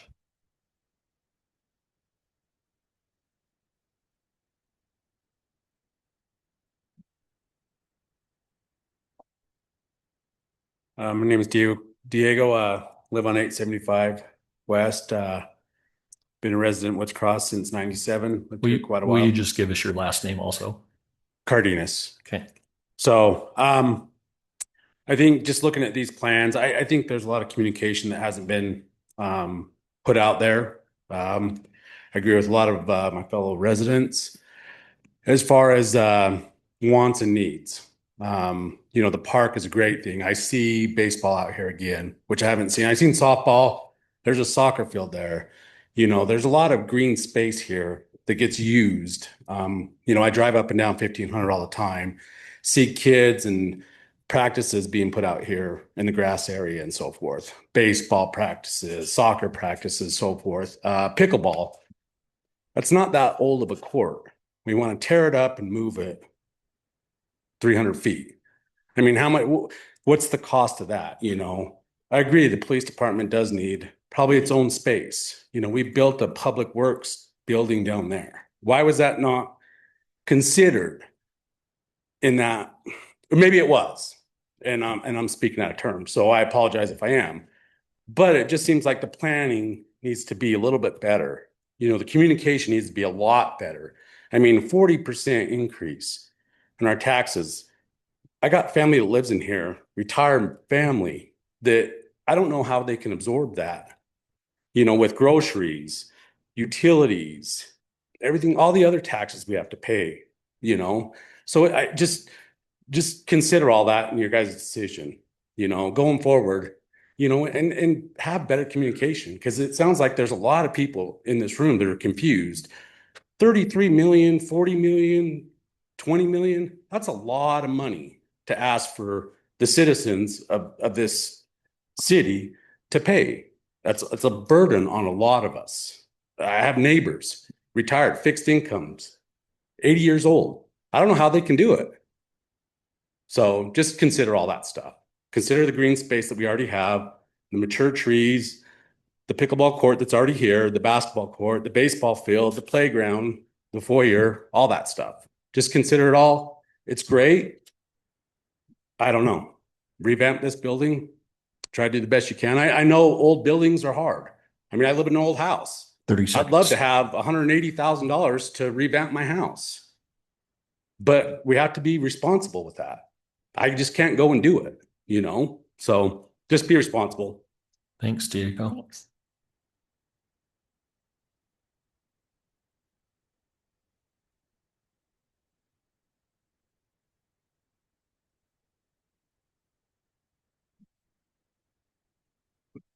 Hey there, everybody. David Lewis IV. I also live here in Woods Cross. I want to do a quick acknowledgement to say thank you, Mayor, for not saying probably my number one pet peeve when there's ever a public hearing, which is don't repeat what other people have said.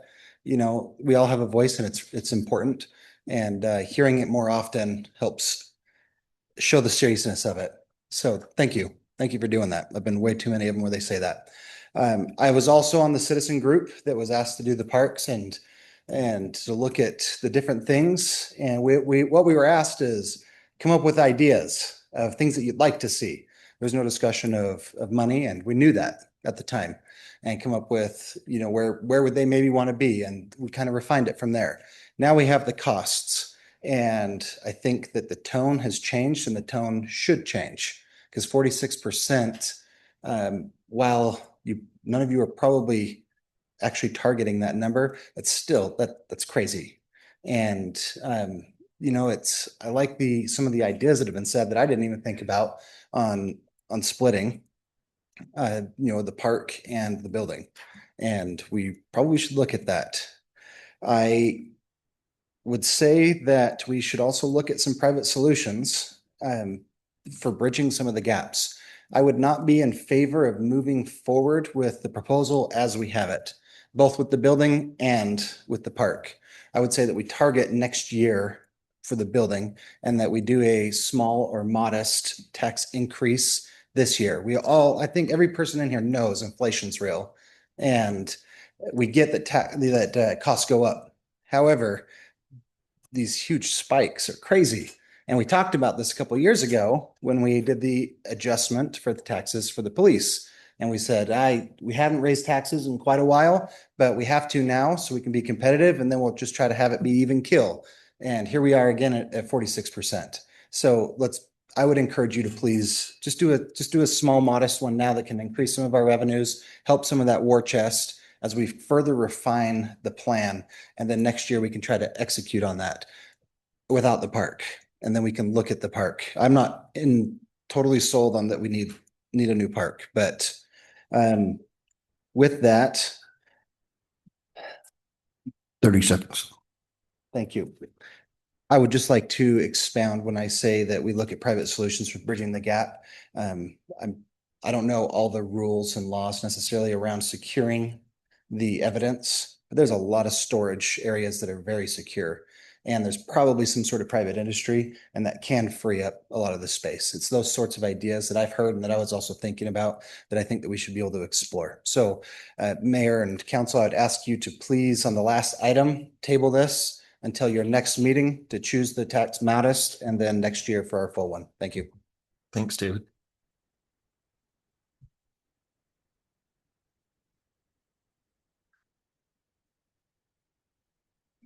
My name is Linda Snar, and I'm just a new resident, just lived here 2 years. So I'm new, I don't feel like I should say much. And I really appreciate though being able to be here and hear everything that's been said. And I agree that some of the things in the numbers had been confusing. I moved from a nice little city to the south of you, lived there for 43 years in Taylorsville, nice little farming area, had a nice piece of land, beautiful home. Now, with the demise of my husband, I'm here. But I'm just saying, I agree with so many people that maybe we should look at different resources. And I since I'm new, I did feel though like I should call my neighbors as many as I could because I was when we had our elections back here, I was nominated because I was about the only one that showed up as my precinct chair. And I couldn't believe the lack of apathy because where I lived, we had people show up. But I just think I live in a beautiful neighborhood, that Mountain View Estates. It's not been around that many years, I think. So my neighbor right over here is that Valentine. And I just agree with these people that maybe I support the police. I love the police. I see you driving through my neighborhood to the park in our Mountain View Estates, and I'm so grateful for that. But so I want to support the police and the needs that they have, but I just don't want government to do too many things for us. I think it should be just our neighborhoods and our churches and our, other things that support some of these different activities and private groups. So I just wish that you'd look at this also and make sure that we're doing the right thing. That's it. Thanks. Thank you.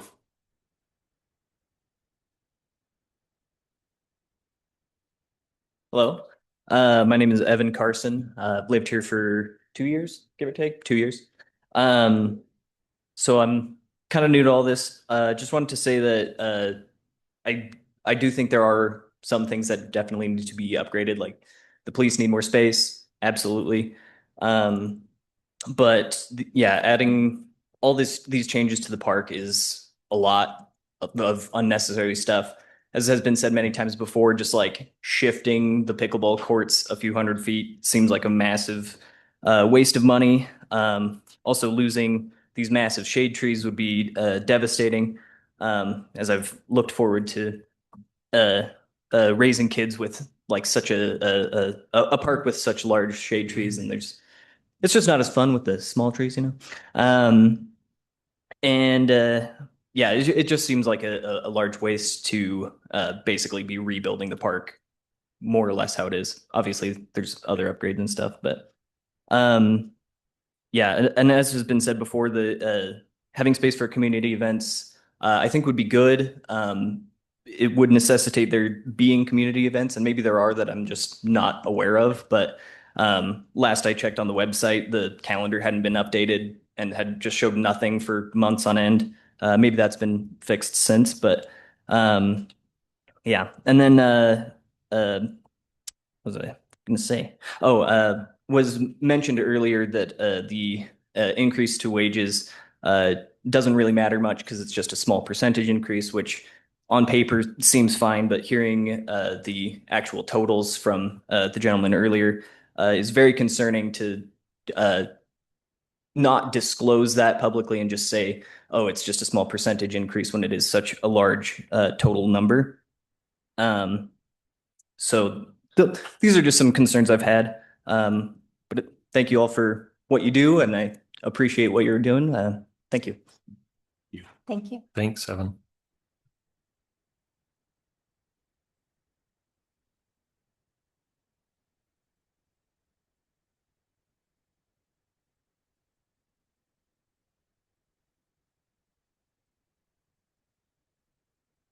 All right, my name is Cole Checketts, and I have lived in Woods Cross for 25-ish years. I wish you guys could talk. Since Julie is my wife, I've kind of had an inside look at this. The big trees that we've got, and Sam, you can tell me, have got a disease. They got a boar in them right now, and they're going to have to come out regardless.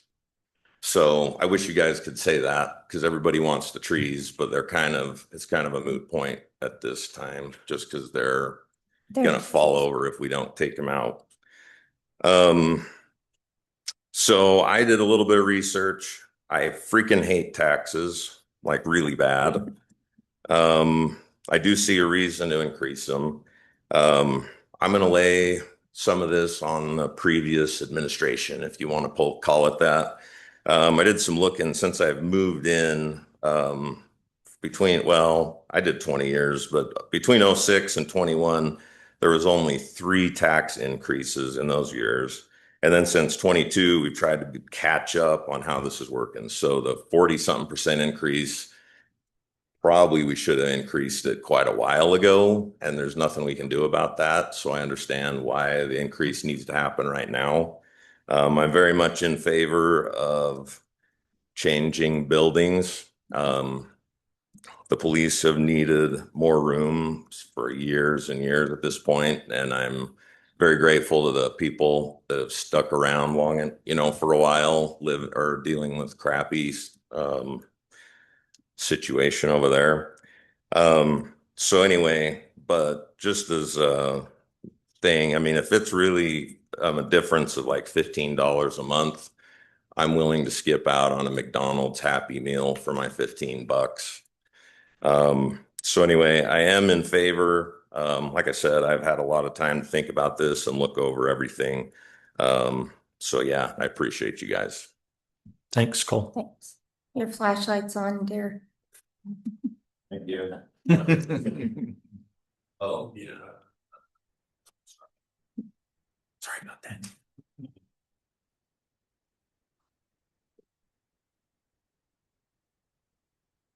I'm Robert Stoll and I live in Woods Cross here. I've been here forever. I've lived down on 1250 for 23 years and then other places also.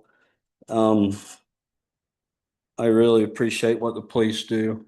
They deserve to have what they need to be successful and have the space they need. And I don't know if the answer is to put them in a separate building, maybe down where you guys purchased Luna's property, and then kind of wait on some of this other. But first, we're talking 18 million for renovating it. And I understand that old buildings are a real pain in the neck to redo certain things because you're working around things that's in the way or whatever.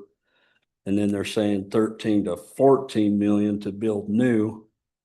Now they're up to 33, but is that actually going to go up to 50? Maybe. And I got 2 kids that serve on the Woods Cross Council, and I really appreciate it, and they really love it, and you guys do a good job. Is it 47%, actually 46.8% is what the tax rate would be. Is it possible to apply that to your city bills, reduce them, or leave them the same? But like other members have said, that taxes always go up, and you probably do need certain increases at times, but that percent at this time is kind of high. And they said there's like 500 and some people that's living in poverty. And you might could say that would be all of us, because we don't have the luxury of having a government job making 200,000 a year or 150. It'd be really nice to make that much, and everybody that would get up would probably say, yeah, let's do it. Or if we had the money in savings to build it, it wouldn't even be a question. People just, yeah, go ahead. If it's not going to cost us anything, build it. the evidence rooms and that looks like they're pretty full, but 30 seconds. if there's a place they could separate them, I agree with that, but new is always nice, but is it the right choice? Thank you. Thanks, Robert.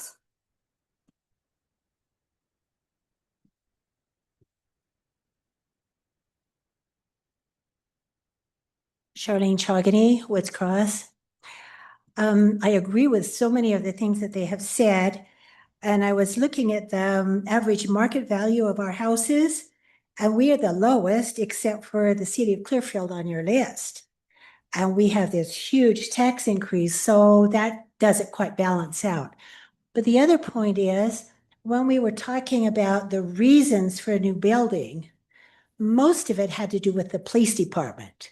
Hardly anything was said about the rest of the building other than having a children's area. And so I think that it would be a wiser use of our money to have a separate building for the police, as some people have said, and you have other land for that, so we don't have to take away from the parks. Down 15 South, for instance, you spend a lot of money for that land too. And so there are other places you could put it that would still be convenient but the police definitely need a new place, but I didn't hear very many reasons for the rest of this building.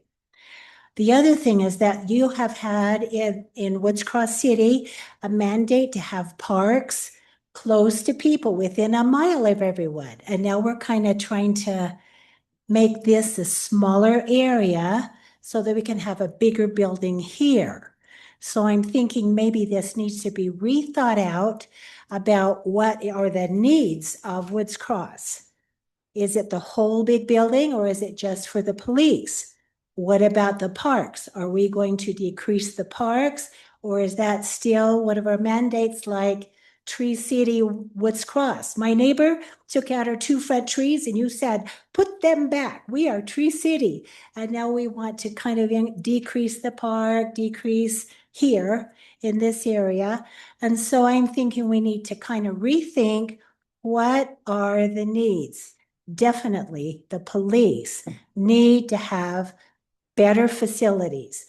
They probably are so out of compliance with everything that we probably couldn't even have a police department. We should go with the rest of the county, but we don't want to do that, I'm presuming. So I think that we need to rethink this also because our taxes would increase so much compared with other cities with our same market value of our houses. So I think the police need a new place, but I don't think we want to decrease our park area. Thank you. Thank you, Charlene.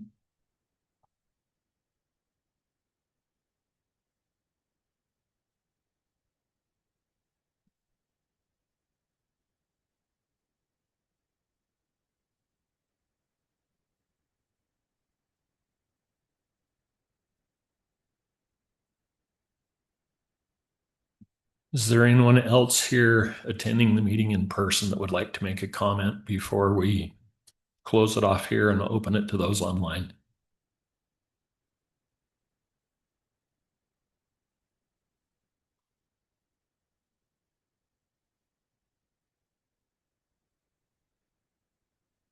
Okay, then we'll be done with those that are here in person, and we'll switch over to those that are participating online. It looks like we've got a hand up, Casey O'Hara. Curtis, if you can.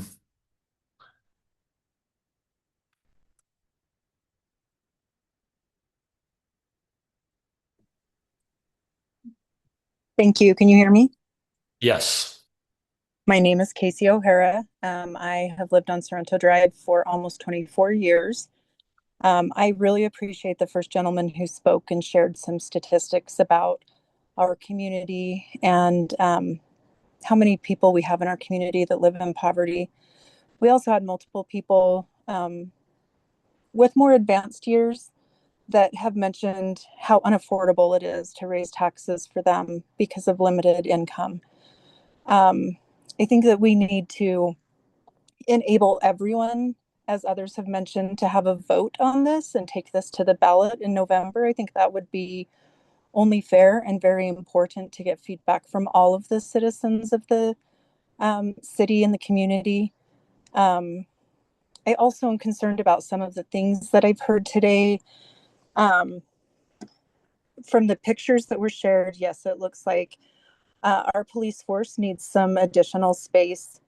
But that felt like it was very much the focus of a new building, and it wasn't really building a community building, which is unfortunate. So if we're building something for our community to improve and get better and enable more activities, which one gentleman mentioned, we don't even see those on the calendar anymore. So how do we know what's happening? I think that we could improve our community and reduce the need for all that storage for evidence. And maybe we could more proactively help our community get better without, needing evidence storage to make it better. I am concerned about redoing a park that's recently been renovated with new pickleball courts and the playground. It feels like a real waste of community money and all of our taxes to redo something that's relatively recently been done, just to put it somewhere else. So I think we need to be more efficient with what we're doing, think through what we're doing a little bit more. And the one other thing that I heard that actually caused me a lot of concern was the mention of all of the potential fallout that the police department could be experiencing from storing drugs or whatever other contaminants, and it would be better to vent that out of the building. So if we are going to vent contaminants out of the building into a very dense populated neighborhood, maybe the police department needs to live somewhere else where we're not contaminating our neighborhood so that our police department isn't contaminated. 20 seconds. Again, I think this should go to the ballot and every citizen should have an opportunity to provide feedback. Thank you. Thanks, Casey. Next I show Brian Crawford. Hey, Brian Crawford, so Woods Cross resident. I don't know what I have to say has much bearing. It sounds like the decision's already been made based on all the promotional materials, but my thoughts are pretty simple. It doesn't sound like we have the money to do it, so it shouldn't be approved. But if we save up the money, let's do it in the future. I also remember the Bountiful City Hall debacle, and they ended up spending more by remodeling their original city hall, but at least they listened to their citizens and didn't go forward with the proposal. But that's just all I have to say. Thanks, Brian.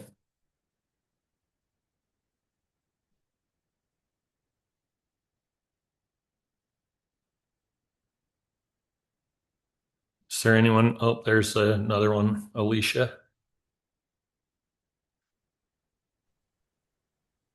Hello, my name is Alicia Ditto. I have only lived in Woods Cross for about 1 year, so I can't speak for all of the history things that everyone has said, but I have 4 young kids and I just want to say that they love Hogan Park. They would be very sad to see, I'm sure if they saw the changes, they would love it, but they don't need it. So I guess I'm echoing what a lot of people have said today, that the park is fine and the kids don't need a change. So that's all I had to say. Thank you, Alicia.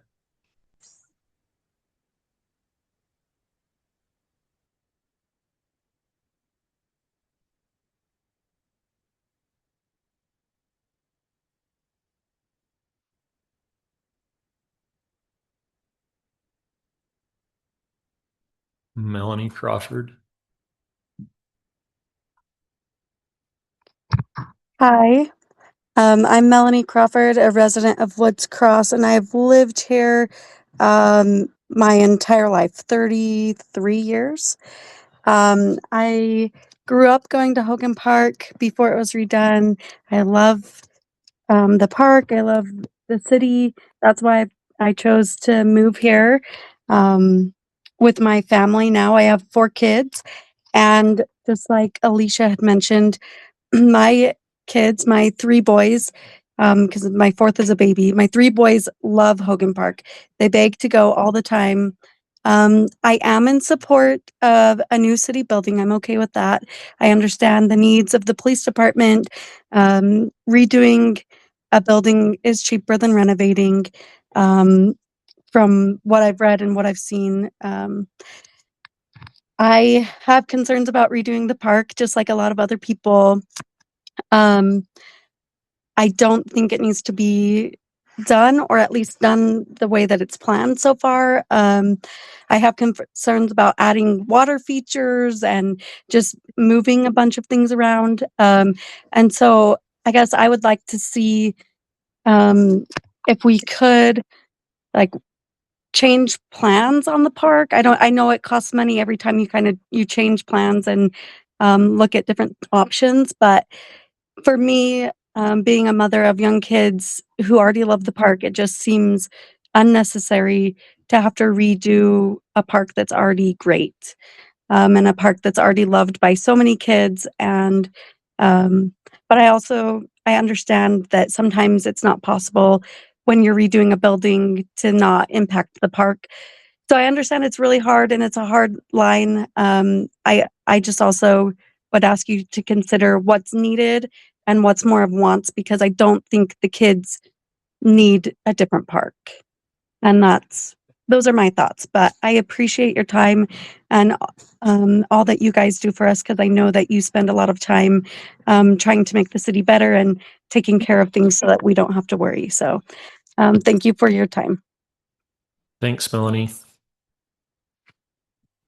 Our next one on here is just listed as iPhone.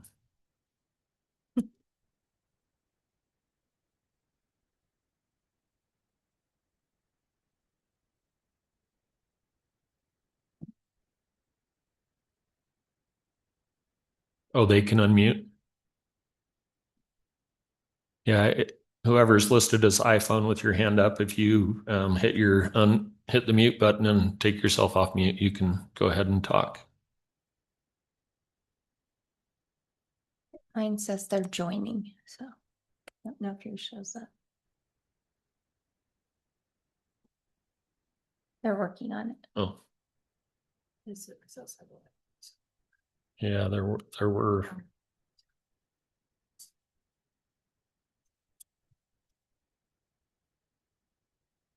Let me refresh my.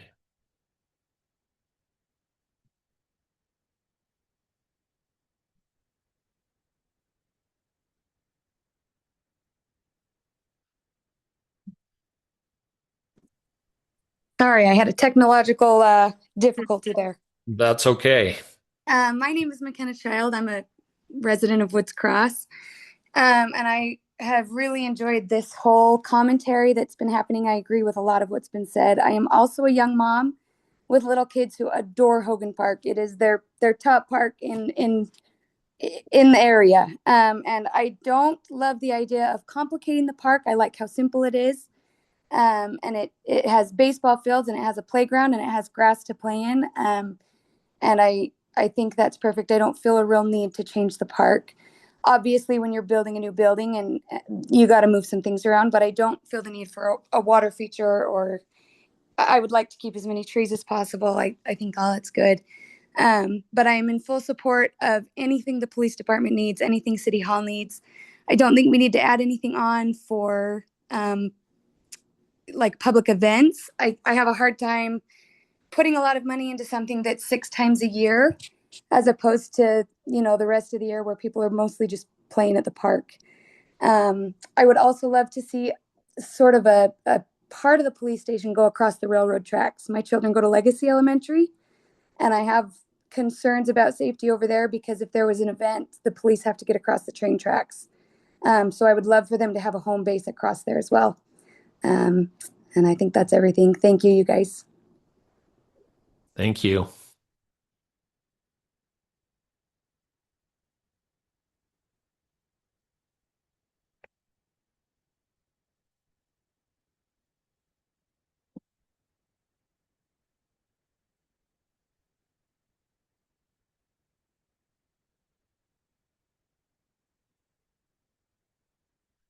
Is there anyone else attending online that would like to make a comment?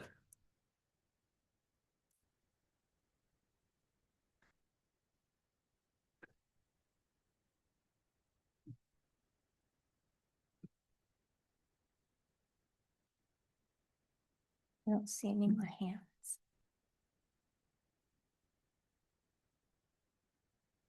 Yeah, I don't see any other hands. We'll give them just a second.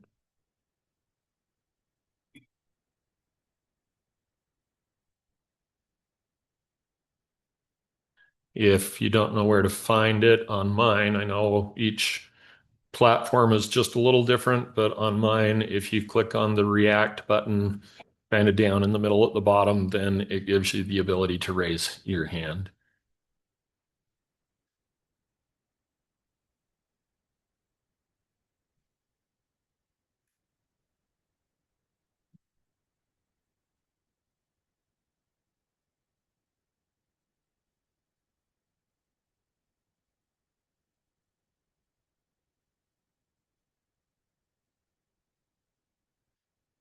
Okay, it doesn't look like we're getting any movement there.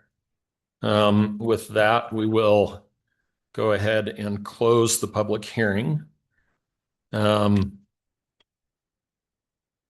Yes, I have a request to take just a quick break for just a second. A motion to saunter? Is that the? If you need to take a restroom break, now's your chance. There you go. That's what the guys downtown call it. We'll take a 5-minute break to just make it so people can take care of that if they need to.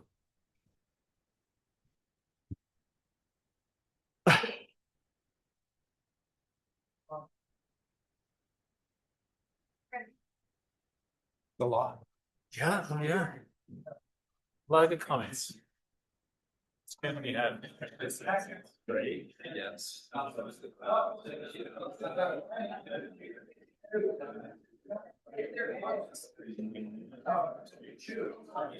was my first counselor. Was it? Josh Child. Yeah. Gives me a bad time all the time. Josh Child. Okay, so that's my name.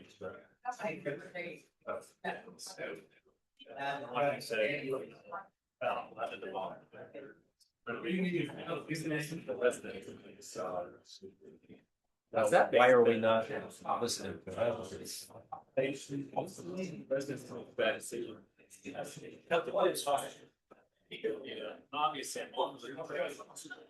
it doesn't mean that that's show you guys are going to be sitting by me on the see that correct. Let's just see that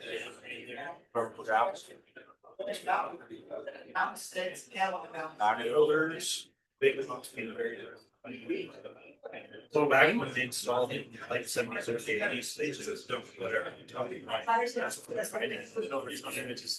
Yeah, most of the shoe, I guess you don't have they have contract. It was the trailer park got agreed. It was intended to be annexed to the West Mountain. The two cities were kind of back and forth, back and forth. So I have two reported plats. One says West Mountain, one says Woods Cross. Take your bid. Oh, good. Yeah, but if they get to listen, the city maintains it down. Can we just give it to them? Sure. Yeah.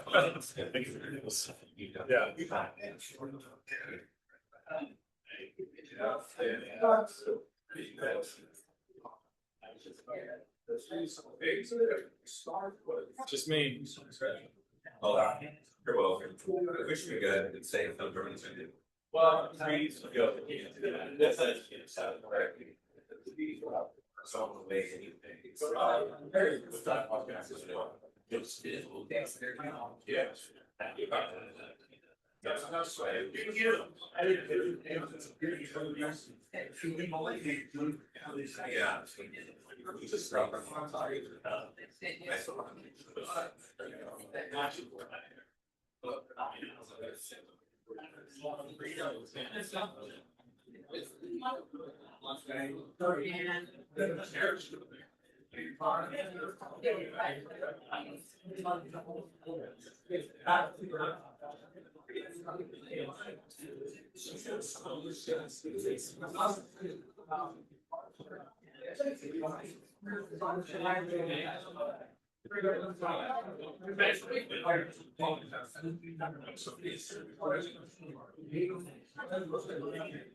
It's cold, I think.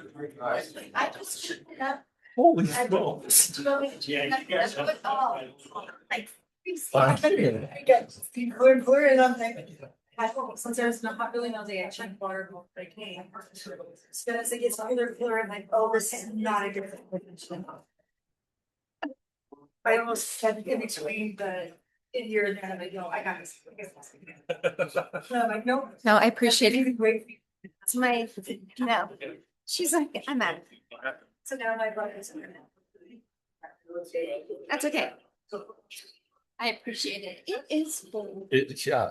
Do we need this? Pretty comfortable right here. You must be right in the We are, path. yeah. It's like, right on this. yeah. Well, you've also got an officer standing in front of the third. And they've warmed up some. Okay, water and the So- breakers. So we'll see. All right. Let's finish this. Well, we gotta wait for, Wally and Jim are just out here all day. Gabbing. Stop talking. Some of us want to go home.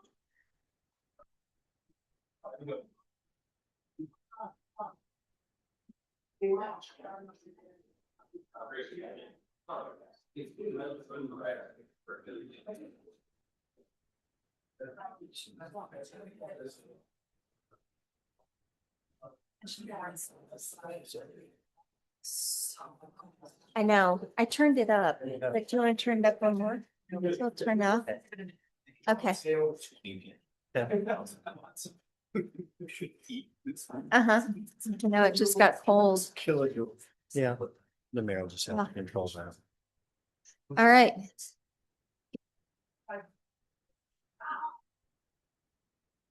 Where's Curtis? Yeah, outside. Are we still recording over there, Sam? Okay. Okay. Thank you for giving us just a minute to refresh ourselves. Thank you for all of the comments. Thanks for those of you that have stuck around. It's we appreciate the comments. We go through this process to be able to listen.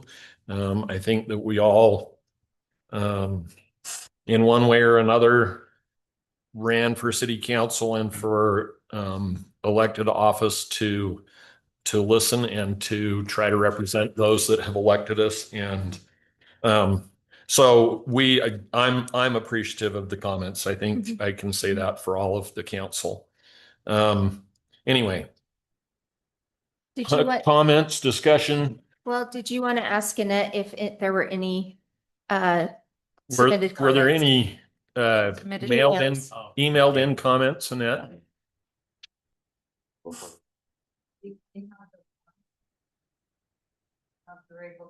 Damian, what's Glendale, yeah. There was an email that came to the whole council. There was an email that came to the whole council from A couple of days ago. Yeah. That's a document that I'll be adding to when we save the chat. Yeah. I'll put that on there. So- I have checked both mine and Bryce's emails just in case they've come to him during the meeting and we have not received any others. That you received one, Rachel, and the council members did that we did not. Is that what I heard you saying? We got one Shari a Pippin. couple of Shari days Pippin. ago, someone that said that they weren't going Yeah. to be able to attend. Would you like me to and- forward that to you? And Bryce as well, or just you? Thank you. Yeah, you can say. Okay, done. I'll get it in there. Thank you. Very So yeah, I don't have There you go. any others that have come to my own Woods Cross email address. So I did close the public comment period before we went to our, Perfect. but I mean, I can do it again. No, I just We'll want to close make our sure we public cover comment. all of these bullet points. Yeah. But Just to make sure that we've officially closed the public hearing. Okay, does Yeah, clarify one thing. absolutely The way it's written this year is that they may email comments or chat comments. through the end of the until meeting. End of the meeting. Okay. So So we won't close that part of it. So while you're taking it, comment in person or online, it is closed. That's. Not But they can still do it through the email address. Okay, thank you.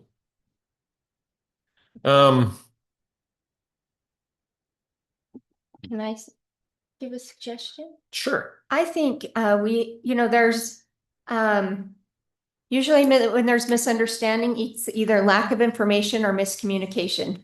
And what I'm hearing is that we have done both. And so what I'm hoping we could do is actually address some of the issues that were brought up tonight, where maybe we can provide a little more clarity and understanding, just since you're here and you've made the effort to be here. I'm all about transparency. I think that if you want to know something that's going on in the city, please contact me. I'm happy to share. I'm happy to give you a tour of the building. I'm happy to discuss things with you. One of the comments was brought up of the building down the street that sat vacant. So some education about that building. That building is currently tied up in a legal lawsuit over water rights. So that's why it has sat vacant for so many years. So unfortunately, that's not an option. But now you know why it has sat vacant and unused for so many years is they're fighting, and we don't want to be a part of that. Dennis, unfortunately, it is almost 60 years old. It's 58. It's weird, isn't it? But then when I look and think I'm almost 50, that's weird. I know, right? It seems like 30 years ago was like 1980, but unfortunately it wasn't. So, in regards to the baseball field, we have set up new baseball fields at Mills Park that will be accommodating that overflow or the baseball games that are currently played here. And then the trees, I guess my husband spilled the beans. We did learn from an arborist. We have had a full report done by an arborist that unfortunately many of the trees that are lining 1500 South, we just found out about this last night. Thursday. Thank you. It all blends. That unfortunately, when you plant the same tree and so many of them, they share bugs and they just hop the diseases. And so unfortunately, several of those trees are going to have to be removed. My recommendation to the city was that we save the wood and use it for different aspects of new city hall. Maybe we do a tree as, in the entry that is made out of those old trees, or maybe we use it for the council dais or a background to repurpose that wood that kind of carries on that honor of those trees that have shaded so many generations of families that have grown up in Woods Cross. So I know our goal has always been to save the trees. And then when we had a branch fall and thankfully not hit someone, it was a rather large branch that fell and exposed what was actually going on inside those trees. We've had to proceed on looking how we're going to that those are going to have to come down, and we're in talk. And not all trees will be coming down. There's just a portion of them. They gave us the independent arborist gave us a report, and they've visited each tree. They visited the trees. So, and the reason we weren't ready to talk about that tonight is because we're having our park manager, who is an arborist, also put together a report with everything so that we can share that with the public. So we're not hiding anything. We just didn't have. We're just not there yet. Prepare. We didn't. Yeah. But again, it's information that we're aware of. We will give the public more information as it becomes available. Yes. Tyler, I'm going to address your wages, if you don't mind. I know that you are set on the size of our city. The competition that we have is the surrounding cities when we're trying to retain our employees. Were you on the Zoom? Okay, well, we can totally print it out and get it to you. Okay. Okay, I'm just gonna remind everybody, this is we gave you your time to talk. I'm reminding her also that this is it's not a dialogue at this point. We gave the public their turn, and it's our turn to make some comments and to try to maybe answer some questions or clarify things. Do some education. The website and calendar, we need to work on that. That obviously is something that is lacking, as well as better communication on social media. There is a page called Woods Crossers. Unfortunately, that's not an official city Facebook group. And so you won't see information from the city. I know that Lacey tries to share some information on there, but the Woods Cross City Facebook page and Instagram is our official, where she tries to keep as much posted. But it looks like we can do some improvement in our websites and better communication. And then I agree, Josh has left, but we need to have better attention to our data and what we're sending out. My concern with separating the police department is eventually City Hall is going to need to be replaced. So then are we looking at having 3 city buildings versus 2, where we can keep City Hall in with the police department? And I know that the chief and Bryce work together a lot, going back and forth. And so I don't know what that would look like as far as inconvenience for the everyday business of the city. And then Bryce, will you address what a needs assessment is? Because I heard a lot of comments about us looking at what we really need. Will you just explain what a needs assessment is and kind of what we've done to assess? Yes. Those? So it's common for an agency that's looking to construct a building or determine what's needed is to bring in independent agents. And in this case, we chose to hire the same architectural firm who we intend to do design work if this proceeds. So the very first thing they did is sat down with independent employees, directors, and went through each agency to determine what our current use is, what our future anticipated use is, and to give us square footages of those spaces. And so I don't recall, did they meet with any of you? I don't recall there, but I know they went through the police department, admin, met with courts. So they've gone through every space and they give us a report that says, this is what we believe you need for the future. So that's what we're basing things on. It's been commented that our city won't grow to that capacity. No, we're not going to double next year. We're not going to double in 5 years. I don't think the city will ever double in population, but we have anticipated about a 25% increase. And so as we've worked with the architectural firm, they have assisted us in trying to determine what those numbers are. A 25% increase over what amount of time? Yeah, and again, I'm Like what- ballparking amount. Like with within time frame? Like within the 50 years. I In would the have 50 to go years? back and look at our census data, and the state puts together projections. So I'm kind of spitballing a number out there. I could be off a little bit, Mhm. but there are estimates of what they anticipate the city to grow to. So just to make sure my brain is processing that correctly, so 25% over the next 50 years, is that correctish? In a ballpark, in a roundabout way? Let me say this.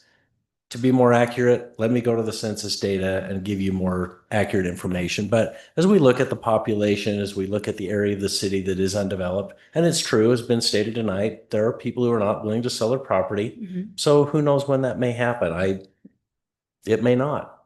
But we also do have property that is adjacent to the city that is looking to be annexed into our city. It's about 300, how many acres is it? Sorry. Okay, 32 acres. Sorry, I was way off. That's looking to annexing into our city. And then that would increase our need for roads, police officers, other infrastructure that comes along with new development in those areas. Yeah. So we've used their skills to help us analyze and determine what those future projections are. And then another comment that was brought up was, are all the spaces being used at City Hall currently? Yes, we are at capacity. Every space is used, all of the offices. We have several cubicles. We've moved cubicles. There's tiny cubicles. Yeah, they are. They're small cubicles. I feel like we're kind of bursting at the seams as a city. And I know that there are spaces that do sit empty. I mean, this room is one that isn't used every day, but it's still a required space for a city to do our government, to have our council meetings, our planning commission, and our court. We are combined. I know that North Salt Lake has a separate courtroom that is only used once a week. That our city has tried to be more conservative in commingling those spaces so that we aren't wasting the resources. If I could also just add, there was a lot of questions about the cost of things, and there was 18 million and 13 million. Again, we've had a challenge in trying to help compare apples to apples. And so I won't argue that you're seeing different numbers, but the 18 million was to reconstruct this building for the same space. The 13 to 14 is to take a city hall, irregardless of the other spaces like the park and things of that nature. So we're trying to compare apples to apples in those things, realizing that there's a larger total for other spaces and other things. Again, some could argue that we're trying to play with numbers. I'm happy to sit down with anybody to show them, and I showed that budget tonight that Hogan gave us. Those are numbers that have been around since April. So we're not changing those numbers, but I can understand where people could be confused as we're saying, well, we're comparing this and this. So I'm happy to meet with anyone who would like to have a better understanding if they would truly like to. All right. So just to make sure my brain understood that, the 18 is just for the building, that if we were to renovate this building. And that's an estimate. A good guess. Yeah. And then the 13, 14 would be just to build this building. And then the 33 is this building plus the park, furnishings, and everything. That also includes the approximately 5 million in contingency that again, we don't know that we will or won't use that. We obviously don't want to. No. But you have contingency for reasons. But yes, we've always had the goal of keeping the park and the city hall, regardless of the furnishings and stuff, in that $25 million range for those components alone, knowing that there's other expenses that will go on top of that. Okay. And maybe that's where the confusion is by having that 18 and then the 13, 14. Now. We understood what it meant. It took me a minute. But I think maybe, more information sometimes can get more muddy. And I think just this is our opportunity to educate more on really we honestly, we don't know the total cost right now because we've been adjusting and changing and trying to take in feedback. We did have an open house We had one person that came, Mm-hmm. that showed all of, that we all were there available to answer any questions, to discuss, the whole project. And unfortunately, we had one person. So, I'm grateful you're here tonight, and hopefully you'll stick with us as we continue to roll this ball forward. Yes, Brady. Maybe just to clarify, you said we don't know what it's going to cost. It's true that as we continue to meet and revise and refine things, we don't know the exact cost of the building. We won't know until the bids are out. But we do know that we have a cap of 33 million that the council has said, go forward. And if you can do this project completely for $33 million or less, go forward. But also keep your hands off the contingency. In fact, you are the ones that have to decide if that contingency is used. So I think we've got some pretty tight parameters, and we will continue to work on those numbers and keep them within that amount of the 25 million for parks and city hall. Now, if you come back and say, change the scope, less park things, great, we can do that. But for people to be frustrated that we aren't giving them accurate numbers, they're the best numbers that we can come up with at this time with the professionals that are serving us. Yeah. Thank you. Thank you for those clarifying answers. Was that the comments you had, Julie?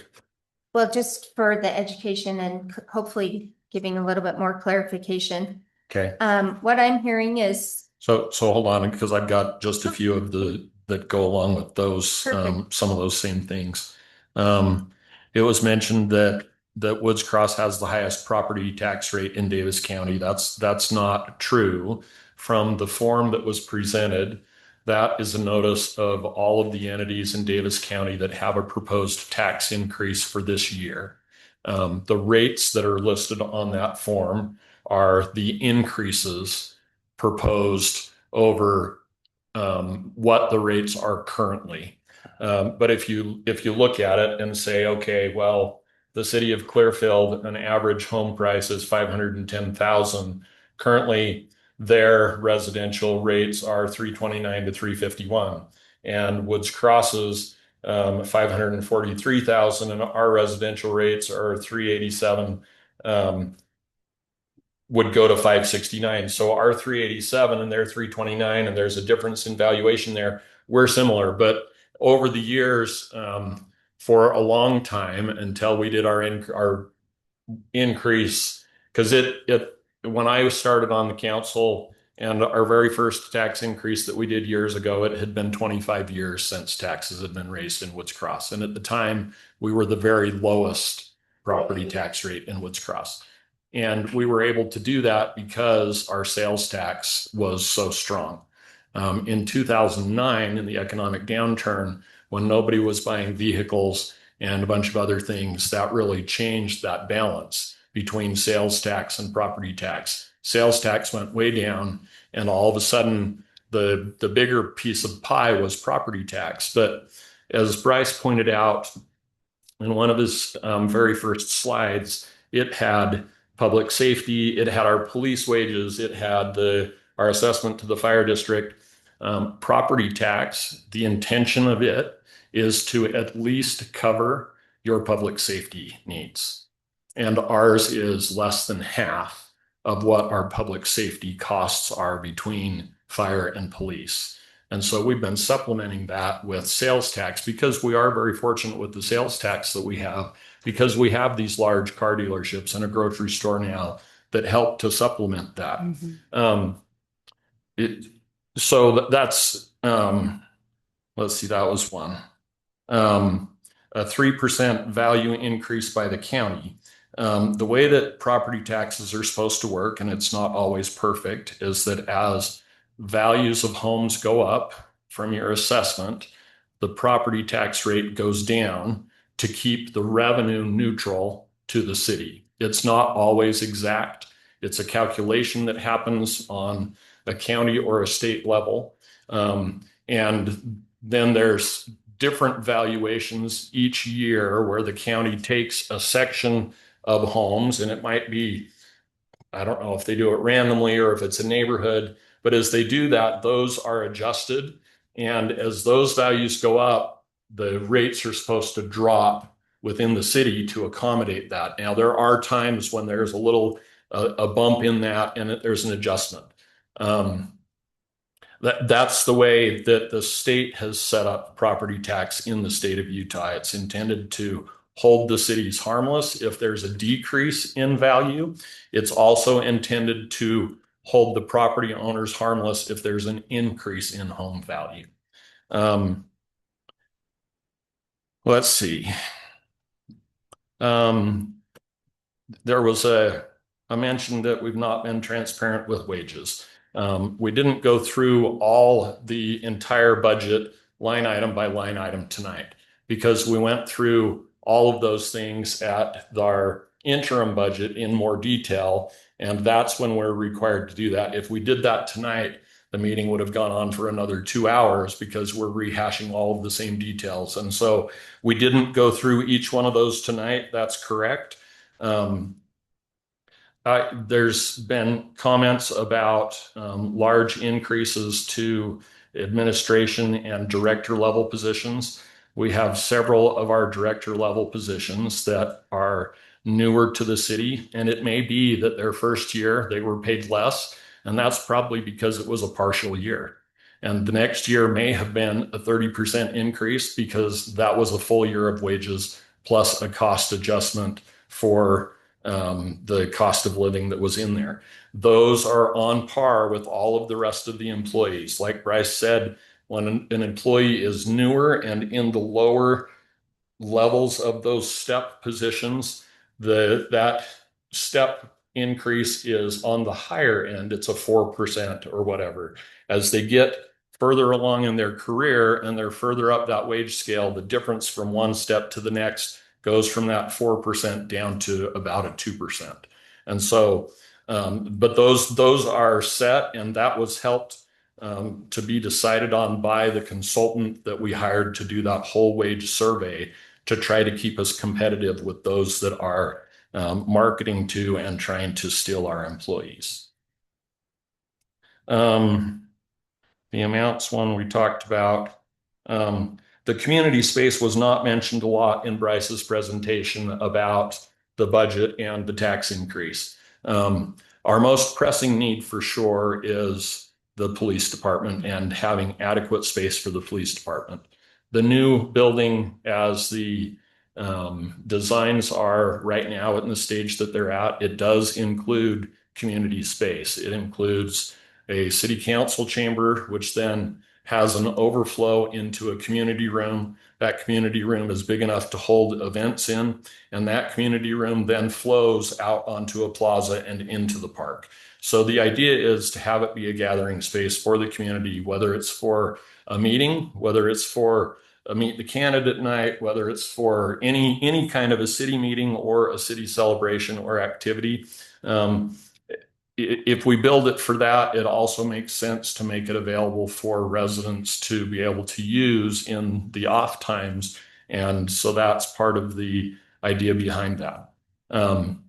The people that we haven't heard from tonight that aren't here are people that have talked to me, and I'm sure to others over the last years as we've talked about this. And there are people that have said, hey, as you're redoing City Park, or as you're redoing City Hall, will it have a good community space, a space that we could use to rent out for a family celebration or a meeting, because the space that you have right now is not adequate for that. And so as we have people that have spoken against it here, I know that I have heard from people that have said, please look at these things as you redo this, because those are things that we're interested in. Going to address the needs of the city side of business, because he didn't talk about the floor plan of that. Like what? Well, the comment of like, you've talked about, did you show the part of, I know you skimmed over the city offices part, but do you want to talk about how much smaller that is compared to the police department area? Yes. Do you want me to go back and I'd like you to that show plan? it. Yeah. Okay. Let me jump back to that. We're not taking public comment, Tyler. We're happy to talk to you. We're happy to talk to you after the meeting. Now you're going over to present it again. How is that fair? You had your chance to present it. Okay, I'm just asking Tyler, for I'm sorry, clarification for a question that I have. we put the information out there the way that the meeting was going to go. So here's the second floor. I'm going to jump back to the first floor. The second floor kind of occupies. Can you put it in slideshow so it's bigger? If you go to slideshow at the top and then present. It's covered up on my thing, so let me figure out how to make it visible where I can click slideshow. There we go. No. Okay. So the way that the second floor aligns with the first floor, this is the elevator right up here in this upper left kind of area right there where my cursor is. So I'm going to jump to the next slide and you can see, darn it, where the elevator is right here. So here's the set of stairs, and I'll jump back again. Here's the set of stairs right here. So the second floor will kind of occupy a similar space over the lobby. And then it goes over most of the police department. It ends about 20 feet short of the full depth of the police department. I don't have the exact square footage. That's fine. I just wanted to show that we are also being cognizant of the police. We realize the police is our biggest department of the city, and they do require more space, but we're not building a necessary square footage above it to make it, Right. Yeah. Right. Now, can we occupy that extra 20 feet that the admin building is built back from the east face of the police department? We believe that there are ways that they're designed to accommodate that in the future. In fact, we've even talked about, do we make a shell now and then do it later? Yeah. Those are still costs and things that we'll talk about, but we're trying to be conservative and not spend money that we don't need to. We've also, as I went to the site plan at the very beginning, I said, this is a bigger area footprint. And that's because we learned that we could move more of the police department things into the basement, like the weight room and the gun cleaning and those kind of things, so that we can make that footprint bigger and cover 3 stories. The footprint smaller. Footprint smaller, but yes, But still maintain still accommodate the need. use, yes. And then the Okay. question about why would we keep admin and police department, as you mentioned, Julie, we're working together on a regular basis. Sam knows how often he's running up here, I'm running down there. And so it just makes sense for heating, cooling, the crossover of the employees that work together, our HRs here. We are constantly in each other's spaces, and it just makes sense to continue having those as close together as possible. I have a question. So someone mentioned something about filtering the air, and it was a thought that I had as well. Right. Or venting the air. Yes. Will that air be filtered as it's vented? Do we know that? Well, yet? Or is that part of the process? Or I think we'll need to look at what potential hazards are on that air. Yeah. I don't think we're going to send out a cloud of contamination that's going to make people ill, but the more it's concentrated in areas, the more potential. Chief, I don't know. Do you want to elaborate on that? Yeah, I don't think it'd be anything harmful. It's more, if we get a lot of marijuana over the weekend, So the direct room direct smells. inhalation. Yeah. Yes, we've done the field trip. We've been down there. We've smelt the Yeah, smells. we're not going to be releasing meth or heroin or stuff. It's just to ventilate it. Just been there. Okay, thank you for the clarification. Anyway, those were just some of the ones that I had just gone through. I took 2 full pages of notes of my thoughts and the things that I heard. Does anyone else have comments or clarification? Bryce, do you have something else? There were a lot of comments on the trees, and we absolutely agree that we do not want to remove any more trees than are necessary. So we have mapped all of the trees, GPS them, and those are on the plans, and we are working to keep every tree that we can. We do have some here next to the parking lot that have been a nuisance tree. We've anticipated removing those. We just learned on Thursday the issue with the ash trees. We will take out as few as possible, but realizing that not only have the borer, But Rocky Mountain Power's trimming of the trees on the north side of the trees has also had a huge impact on the livelihood of those trees. So again, we'll provide that information as soon as we can compile that and make it available to the public. And I love the idea of utilizing that wood any way that we can. I was entertaining some of the population data here for a few minutes, and as we start thinking about our city in 50 years of what a building is supposed to support, I went to Wasatch Front Regional Council. What they do is a group that basically does long-range planning. They do community development. They do a lot of transportation studies for us. The numbers here are pretty eye-opening. Basically, we know we are right now is about 12,000. The way that they look at projections is that by the next 10-year cycle, like in the first 10 years, if we do choose to build this building, we're projected to be servicing 19,401 number of population here in the city. I mean, we know that there's going to have to be some large land that has to come up and available for sale. But I just was just thinking about like, well, okay, that's 10 years out of a 50-year building. What does it look like potentially in 20 years, in 2046? It's roughly 21,000. And so, I mean, I just think of, our current needs, especially with our police, like this is a building that is capable to support a population of that size. We all know that we are just live in an incredible place that's really close to downtown. I've had access to a tremendous amount of job capacity here. It's a fantastic place, and people are discovering Woods Cross, and I want to be able to support the city and the police with that.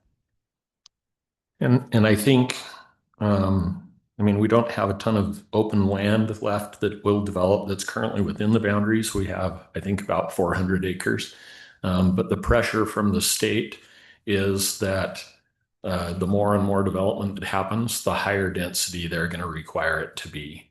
And that's just the reality of where we are in Utah because of the housing shortage and the population that's continuing to grow.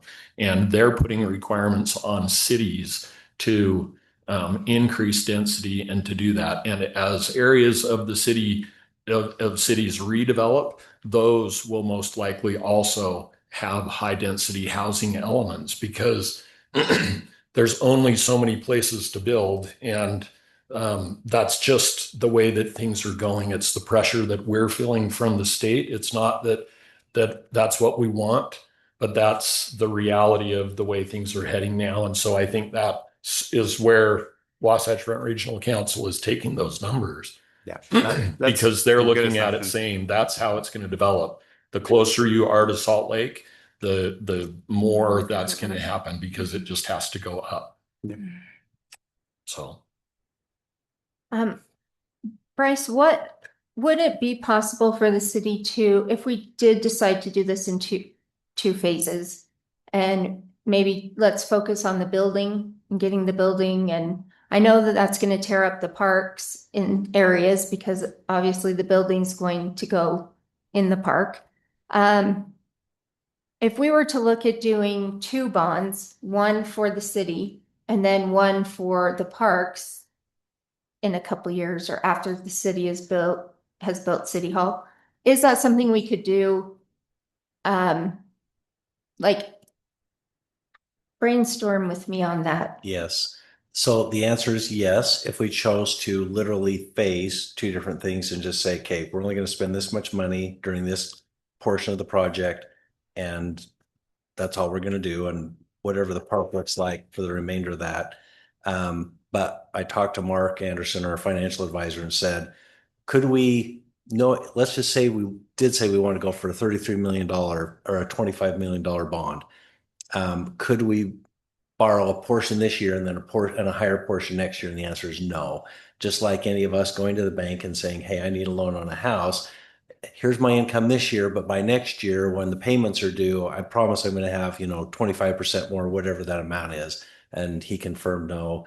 to go to the bonding, and through that process, you have to be able to show that you have revenue sufficient to cover that. Now, with that being said, we still are working with some big numbers. We're still trying to estimate the best we can. And so, we have to make a decision before the end of August what this rate's going to be. If between now and next year, we get the building done, and let's say we build the whole entire project and we find out that we don't need to borrow the full $25 million. Let's say we could borrow $20 million or something, and the payments don't need to be that high. Then the council could lower that tax rate to cover the debt that we need to cover. So it's unfortunate that we have to say, we have to make a decision by the end of August. But if we're fortunate in, doing this project for less, there are ways that we can give the citizens relief in other ways. I hate to promise that, but we're not binding the city or ourselves to that higher tax rate unless there's a legitimate need for it. So what is the cost of setting up another bond if we were to split them? Is it cost effective to look at that, or are there fees and? There are fees, yes. Just like if you were to go get a mortgage and then get a second mortgage, you're going to pay, yes, a lot of fees on that. Please don't put me on the spot to give you what those dollar amounts are, but you would have to ask yourself the question, is it really worth the additional money to go through that bonding cost and paying for those issuing costs in 2 loans versus doing it in 1? But yes, that is an additional cost. Okay. There were also comments about let's wait and save up money to pay for it in the future, which is an option. In order to save up sufficient funding, we would still have to increase property taxes in order to accumulate enough, or what we're doing is we're accumulating and the cost is going up, and we're accumulating and the cost is going up, and we're chasing a number that we can't get to at the rate that we're able to accumulate cash at this point. It's just, it's what I look at Bountiful. Bountiful years ago went to paying everything with cash.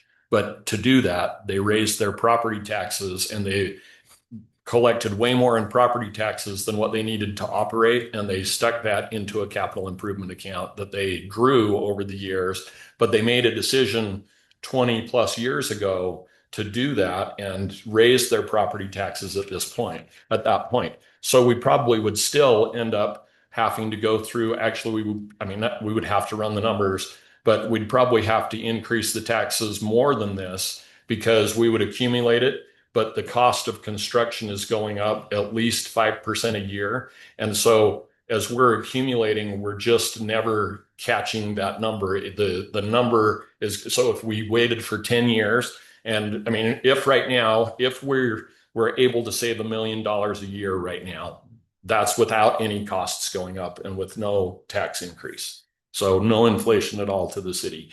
So in 10 years, we would have saved $10 million plus some interest each year. But the cost now of the building, instead of being 14 million, if it's going up 5% a year, you're now however many million, $7-8 million higher. So you've accumulated a little bit more than the increase in cost of the building. And it just, without doing a sizable tax increase, you can't ever get to the point that you can do it in cash. Cities don't have a rich uncle that's going to pass away and give an inheritance someday. It just doesn't happen. The other piece too is, we're required, the state of Utah is very conservative. We will bank our money with the state of Utah's treasurer's office, and that's at best 2 or 3%. Yeah, that's going to ask how much percentage would we get on our savings if we save anything? We really don't. I can go find that. Let me share one piece of information. I just looked up the estimates that we received in February from Zions Bank, giving us an estimate, and the cost of issuance was approximately $200,000 to borrow $15 million. So let me jump to the cost of issuance for $25 million on a 25-year loan. that estimate again was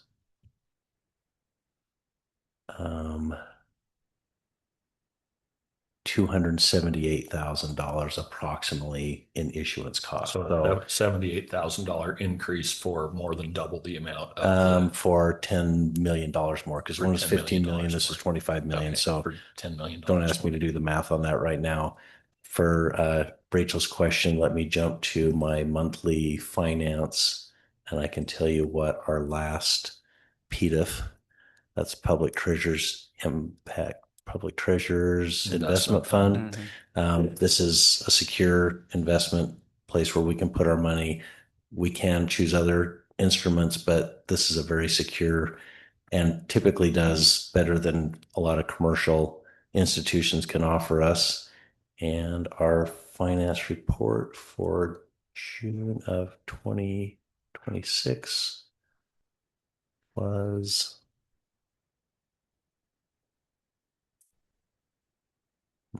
hold on a second, sorry.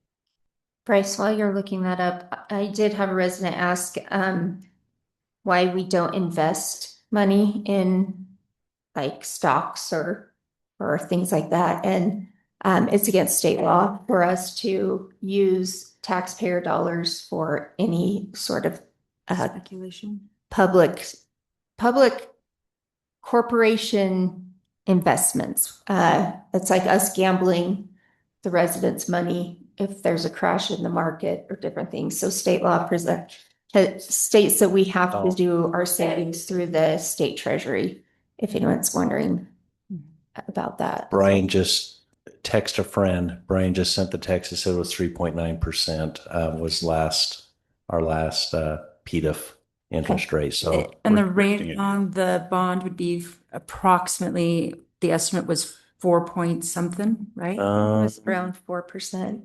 When they gave us this estimate, they said that the interest rate was estimated to be net interest cost 4.12, true interest cost for 3.99, average coupon 4.49.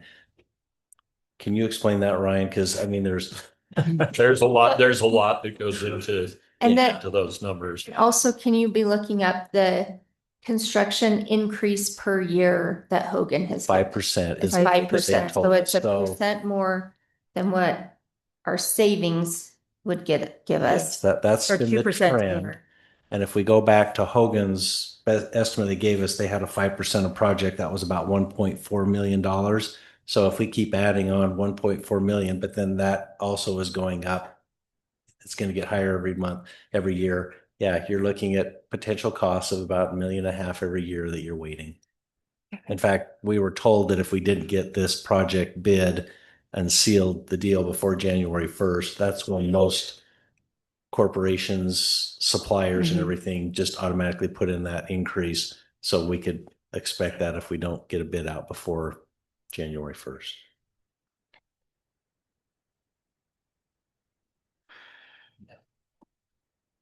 Brian's texting Sam to just remind us that if you keep an eye on bond rates and stuff in the news, I mean, it's based, they kind of follow treasuries and things. I mean, that market is just whipsawing up and down every day. The whole economy is. Yeah. So as the kindergartner on this, I'll give myself the first grader on. To it like as a first. Okay, There you go. there we go. We'll get in my terms, in my world.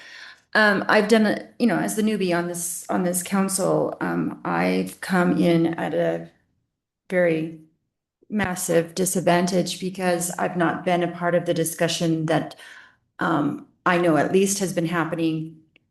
As I went back through records, it was like 2023 where I saw it start consistently appear on city council agendas and minutes. I've had to do a lot of learning, and I've had to go find out where these things are. And when we went to the training in St. George, they sat down with me and told me what the rate was going to be. And I about passed out. I'm like, there is no way I cannot raise taxes that much. That's a no. But as I've come to learn,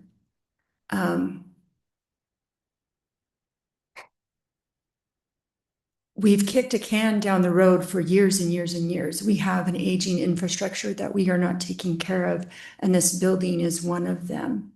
And I can understand why past city council and mayors have not passed a tax increase, because it does hurt our citizens. It hurts them in a way that we don't know and we don't understand, because we're not in their daily lives and we're not seeing their personal finances and their personal struggles. But the longer we kick it down the road, the longer we avoid doing this, the more it's going to hurt us. And so I am absolutely just in abject horror at the thought of 46%. But I am at an even in more abject horror of not taking care of this city that I have adopted as my home. As a school teacher, I have to differentiate the needs of 25, 30 students. And it's hard, because this student needs this, and this student needs this, and this student wants this, and this student wants this, and someone's need is someone else's want, and someone's want is someone else's need. And so as I've listened to all these amazing individuals in our community talk about their needs and their wants and their fears and their frustrations, I'm like, how do we balance all of these things? And I have said several times, I wish I had a crystal ball so I could see what the future is going to bring. And as a protector, a daily protector of the future and those little lives, I want this city to be something that my students are proud of. And I fear that if we don't do this now, it won't be. And we will continue to fall apart at the seams. And so, yeah, I do not want to raise this 46%. And I hope with the fervor of my soul that we don't. But I recognize that if I want a city that is good for tomorrow, and the tomorrow's tomorrow, then I guess we have to make the decision that other past city councilors also struggled to make and chose not to. And so we're between a rock and a hard spot, and we have to. Because if we don't, it's going to get worse. And I don't want that. I don't want that for my future. I don't want that for the future of the kids that pass through my classroom. And I do not want Woods Cross City to lose its viability and its future.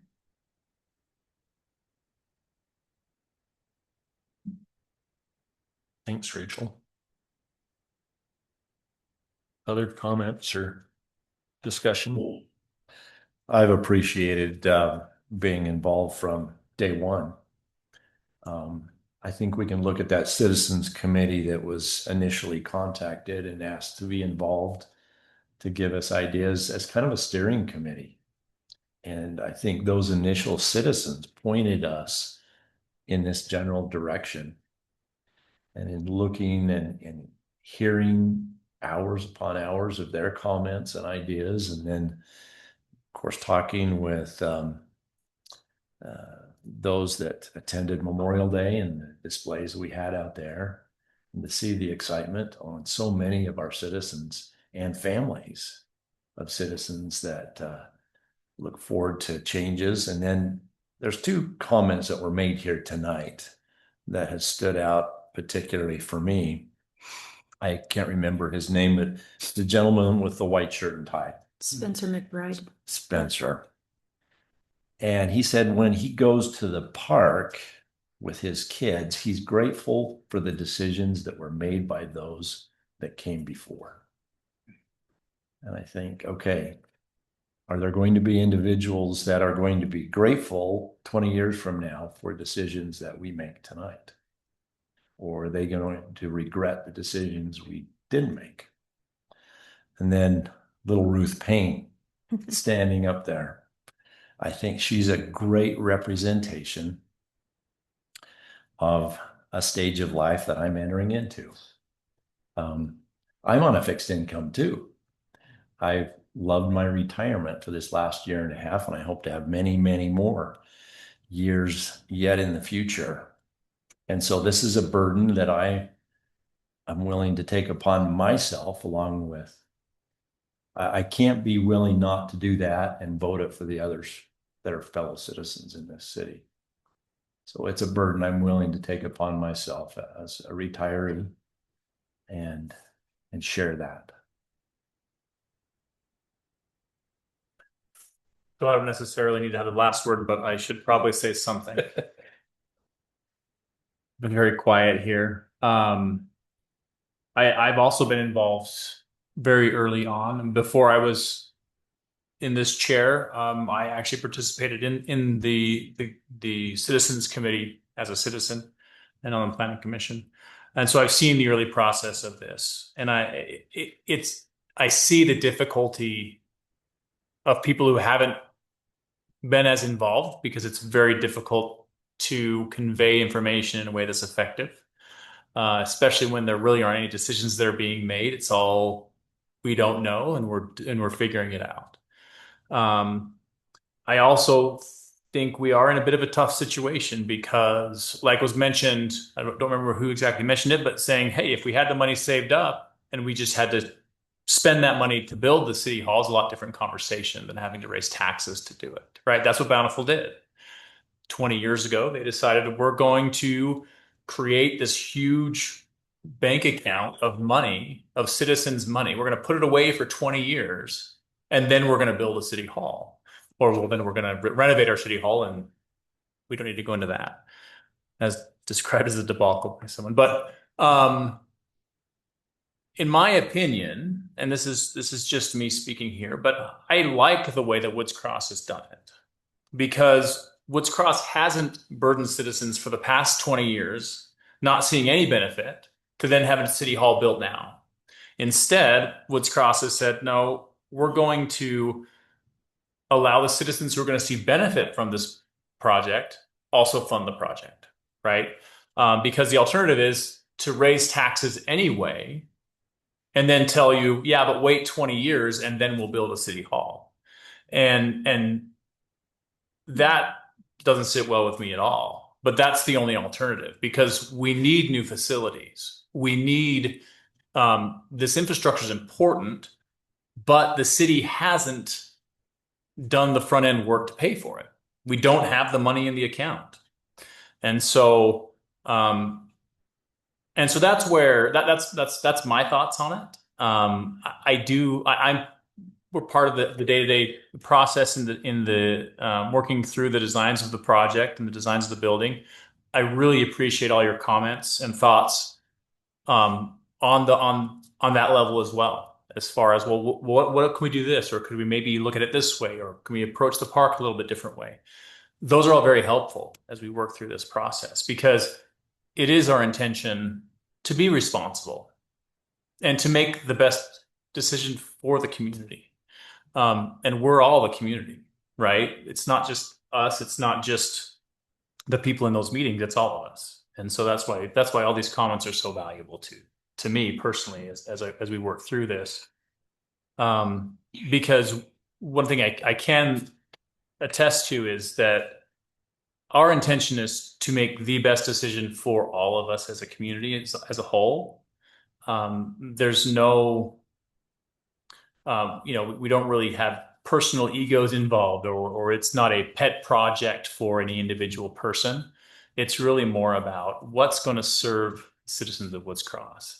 And without that input from you all, we don't have that direction. So we really appreciate all the comments that we got. I am, as Bryce had mentioned, I am hopeful that whatever decision we make at this point with the taxes, we'll have more clarity in the future, and we can look to make adjustments in the future as well. And so So I am hopeful that process will present itself, and then next year we see where things set out. We have the actual numbers, and we can make those adjustments at that point too. But yeah, I wish they would have raised taxes 20 years ago, because that would make my job a lot easier. But they didn't do that, and so we are where we are. There's a couple on Zoom. Do you mind addressing? Or do you need to? I don't know if we need to. Okay. I Thank you. It was a public comment period, and public are allowed to make comments, and Okay. I disagree with the comment. I don't have control over what my husband said. Nor should we. Yeah. Exactly. We're up here as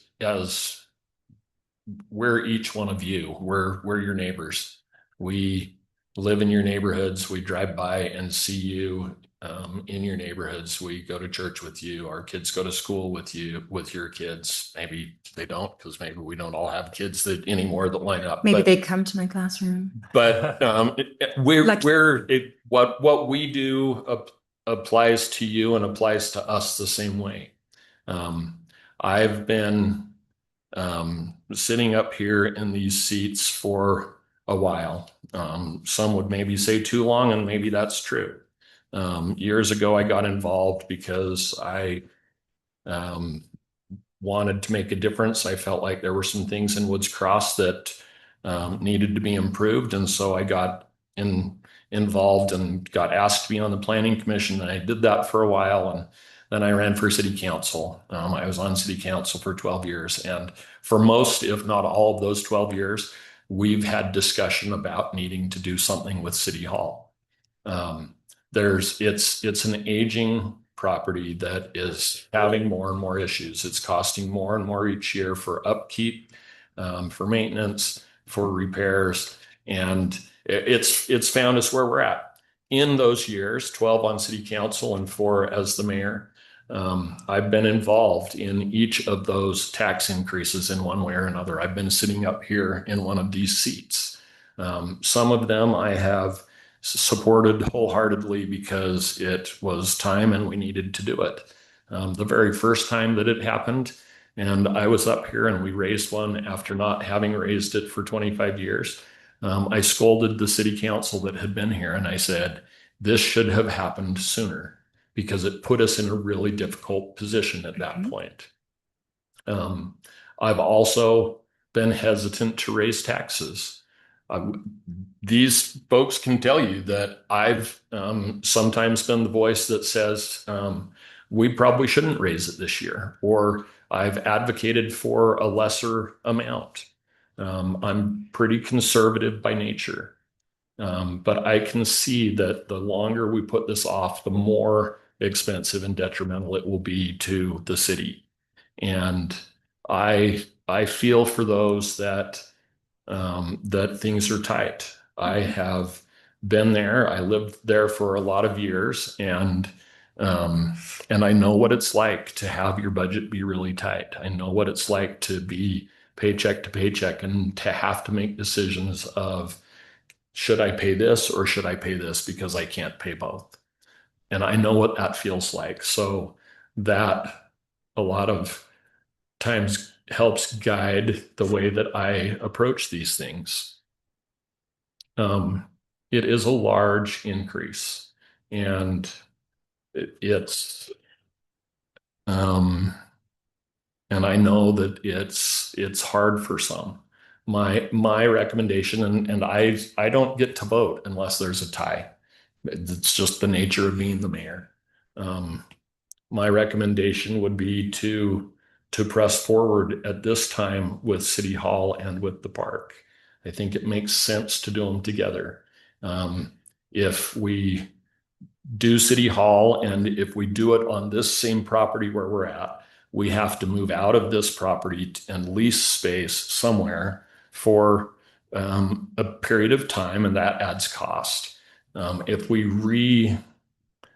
remodel this city hall, I watched what happened with Bountiful, and they spent more money to remodel an existing building and make it seismically safe than they would have to build a larger city hall from scratch.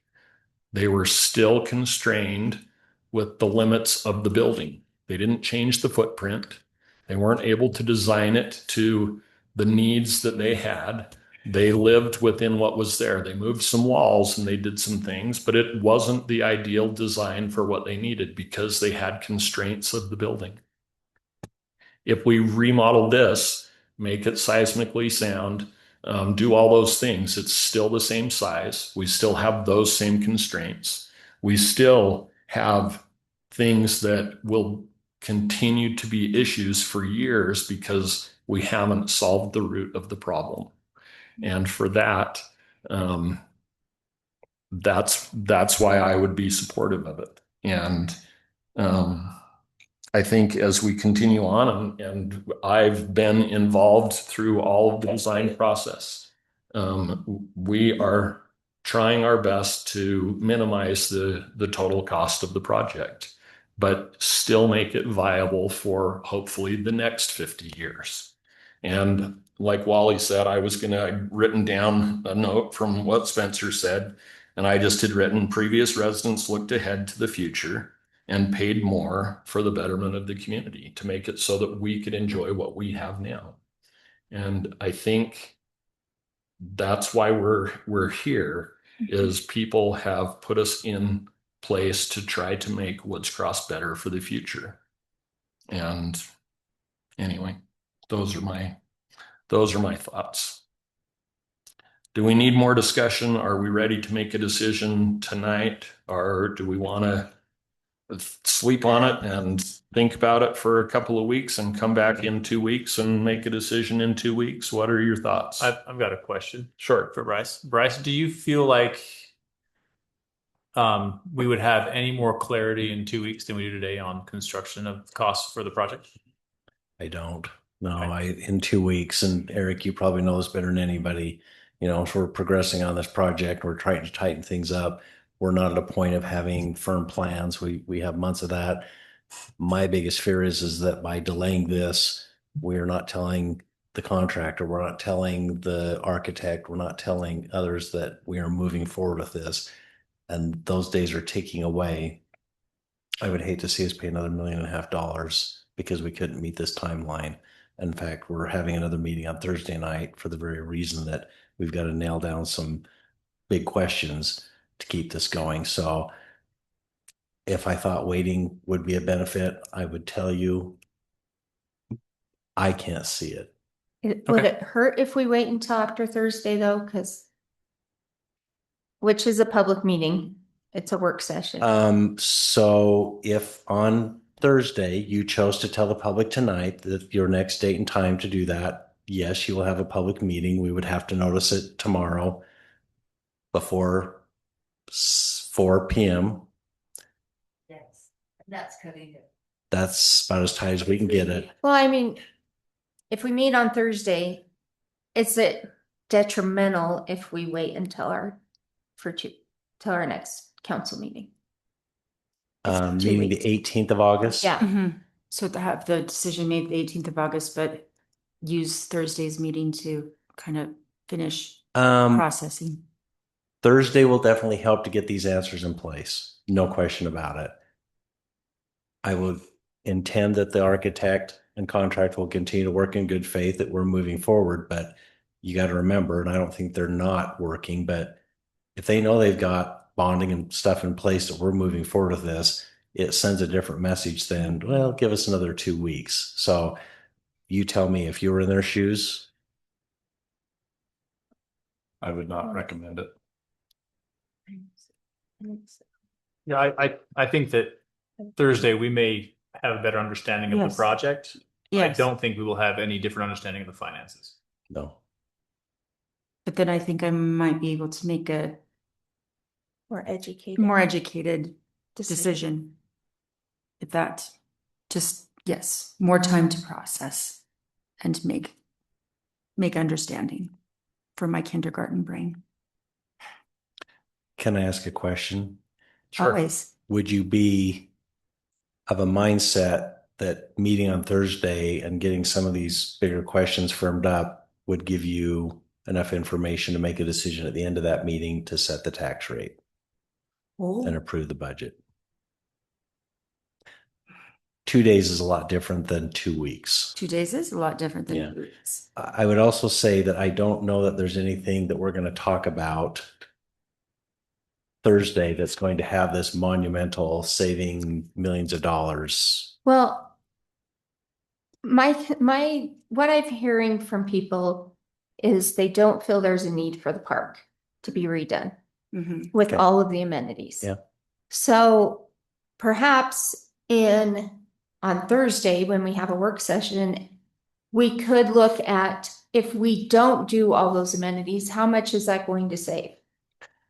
Yes, my challenge with that is, and we could invite Hogan to be there, but again, as I showed you earlier, and I'll make that document available, they've got some big numbers.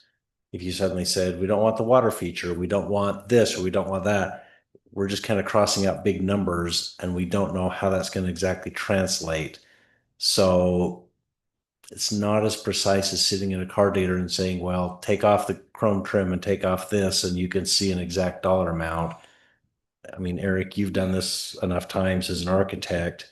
Would you dare make those kind of commitments that early? And then that's where I say I don't know that any discussion we have on Thursday, in my opinion, would dramatically impact the finances of the project. Well, now, we can make decisions moving forward that will impact the finances of the project, but I don't know that I would be comfortable in coming and saying, no, we don't want to do 47%, we want to do 25% because we're doing X and Y in the park at this point.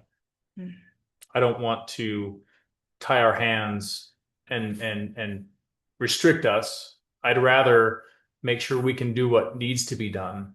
And then when we have opportunity and know what those numbers are next year, say, okay, nope, it really is X amount, and we adjust. So maybe another way of saying that is I don't think there's any way that if you want to go for this project, that I would dare counsel you to do a lower tax increase. However, in the next 3 months, if we can get some better numbers that we can say, guess what, we're not going to spend 33 million, we're going to spend 30 million or 28 million. Therefore, next year we can say, taxpayers, thank you for entrusting us to make this decision with the best information we have today. Now that we've secured the financing and the bonding and we know what we have in the savings, we know what we need. Therefore, we can lower that tax rate next year if we don't need that money. But I don't think there's any way that I would counsel you to go for a lower tax rate with the large picture things that we're still talking about. Is that a way of explaining it? Better stated than I did, but yeah, that's what I was saying. And Bryce, if I'm correct, to Zions Bank, if we don't have the money set up and the financing where we're going to be able to actually bond for that money, they won't even set the bond for it. No, if we don't have a tax rate set, it doesn't matter if you want to borrow 15 million, 20 million, or 25. Yeah. They're going to look at you and say, you say 25%, right? Yeah. If we are not able to show that we needed 30% or 35%, then doesn't matter. Then it doesn't matter. We wouldn't get the bond. Yeah. we do have a list of rough costs from Hogan. Yeah. Yes. Yes. So on Thursday, we could review what the rough costs would be of eliminating parts of the park.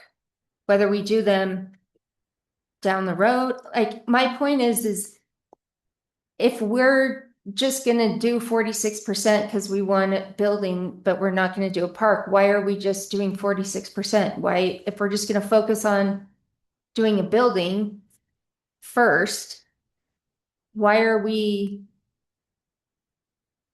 looking at taxing for money that, I mean, yeah, it's nice to say, oh, okay, we may not use it, but if the majority of the residents don't want Hogan Park redone, that's going to save us half of the cost. We don't have to bond that much because depending on what features are cut, that money is not money we have to bond. Yeah. So that means our percentage doesn't have to be 46%. It could be lower. And so I think we need to look at the itemized list by Hogan and really try to figure out, here's the, it's not the exact because we don't have exact numbers, but here's the ballpark of the building and here's the ballpark of the park at this phase or all of it. Mm-hmm. And then we can make a better decision on what percentage we actually really need to approve tonight, or not tonight, but for this year versus, yeah, we're just going to build it all. And So I see what you're saying. Mm-hmm. Personally, I think that I wouldn't be comfortable in cutting that amount with 2 days or 2 weeks thought when so much has gone into the decisions that are made at this point. I'm not saying that we don't cut the park ultimately, but I don't think that's a decision that I'm comfortable in making so quickly. And so I don't want to require that by the decisions we make in the next 2 weeks. And then in 2 months, we say, oh, you know what? Actually, it is a better idea, but then we can't do it. I'd much rather, like Bryce has mentioned, if in 2 months we say we're not doing the park, that's great, right? We don't bond for that much. And then next year we come back and say, you know what? Yep, we're adjusting our tax rate. We're lowering it because we didn't need that money because we decided not to do the park. That's great. But I don't want to tie our hands and say, nope, this is, I'm not comfortable doing that in such a short period of time. If I could just share, well, and can I still share my screen? Let me see if I can. Where's my Zoom at? I got so many things open here. I'm lost. Yeah, let me go here. Let's go back to the Hogan project list. Because I hear what you're saying, Julie, that look, we may just decide to take certain things off the table, and that's absolutely correct. However, the exterior improvements right here, 5,264,000, without knowing from Brian Taylor what is in that, would that be like not doing the trees? Would that be like not doing the water feature? So I would just need to get more information, and I'm certainly happy over the next 24 hours to do that, so that I could come to the meeting on Thursday with more information. But I would hate to have that expectation today, because if you think about it, if we're committed on the location of the building, well, the pickleball court's going to go. So we've got to build a pickleball court. Well, how much is that? We don't have to build a water feature. We could do that in the future, but we are going to have to put in electrical, plumbing, and some things so that it's there and we're not tearing up half of a site. So that's where I'm being very careful to caution you that it's not just as easy as just scratch this, scratch that, not knowing the implications of what else would have to be done. And then, even tearing a park up, we don't get to just say, well, we only cut it, the line right down the middle right here, and this part we're not even going to touch because there would still be utilities or things. That's why I'm saying we don't have to build it all. I just can't tell you what we wouldn't have to build if you said scratch these 5 items. So It would be interesting to have that vision of the whole, if you give a mouse a cookie and all the dominoes that fall because of it. Happy to get Brian on the phone tomorrow and just say, be prepared to come help us. And maybe he can even come to the meeting. And if it ended up cutting $1 or $2 million off, okay, so, we can maybe lower that from 25 to 22. But the other thing that I don't have is, I can ask Mark Anderson, how quickly could you prepare us new updates on the bonding? Maybe they could have something done by Thursday. My biggest fear is if we can't be prepared to tell the public and these institutions that are working with us that, yes, we're committed and going forward, do we just have the full faith and buy-in on them? And maybe we do, maybe we don't, but we're burning daylight is probably the best way I can say it.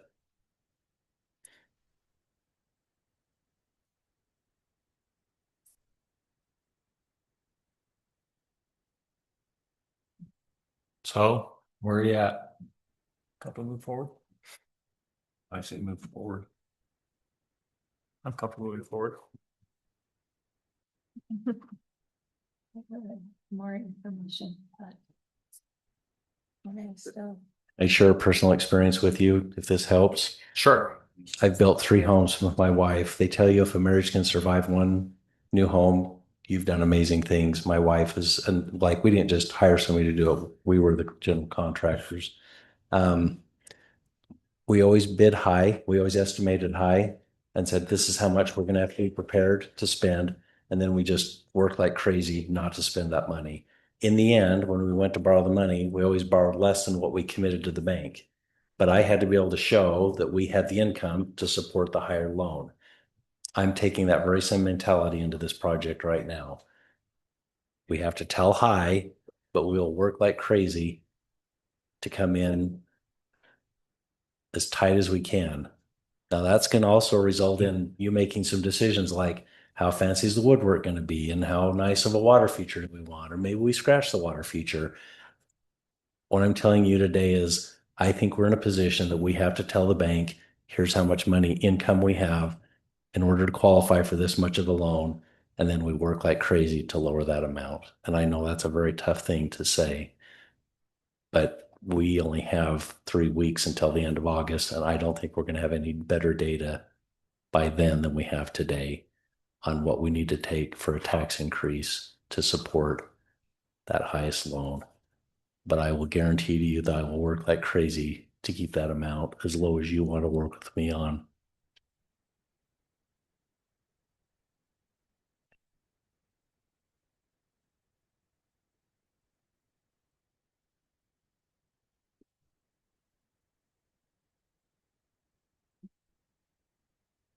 I can't make a motion. Are you ready for a motion? If someone's ready to make a motion, I'm ready for a motion. If we need more discussion, I'm happy to entertain more discussion.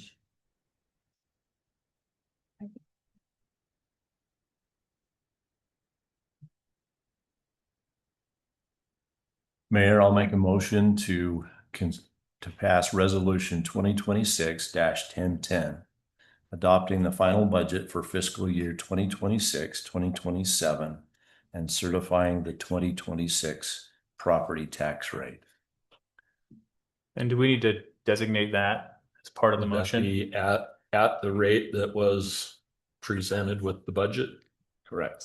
Yeah, if you want the exact dollar amount, it's 0.001906 for a total revenue of $3,120,087. I'll second that motion. Okay, I have a motion from Wally and a second from Eric. Since this is a resolution, we'll do roll call vote. We'll start with Wally. Aye. Aye. Nay. Nay.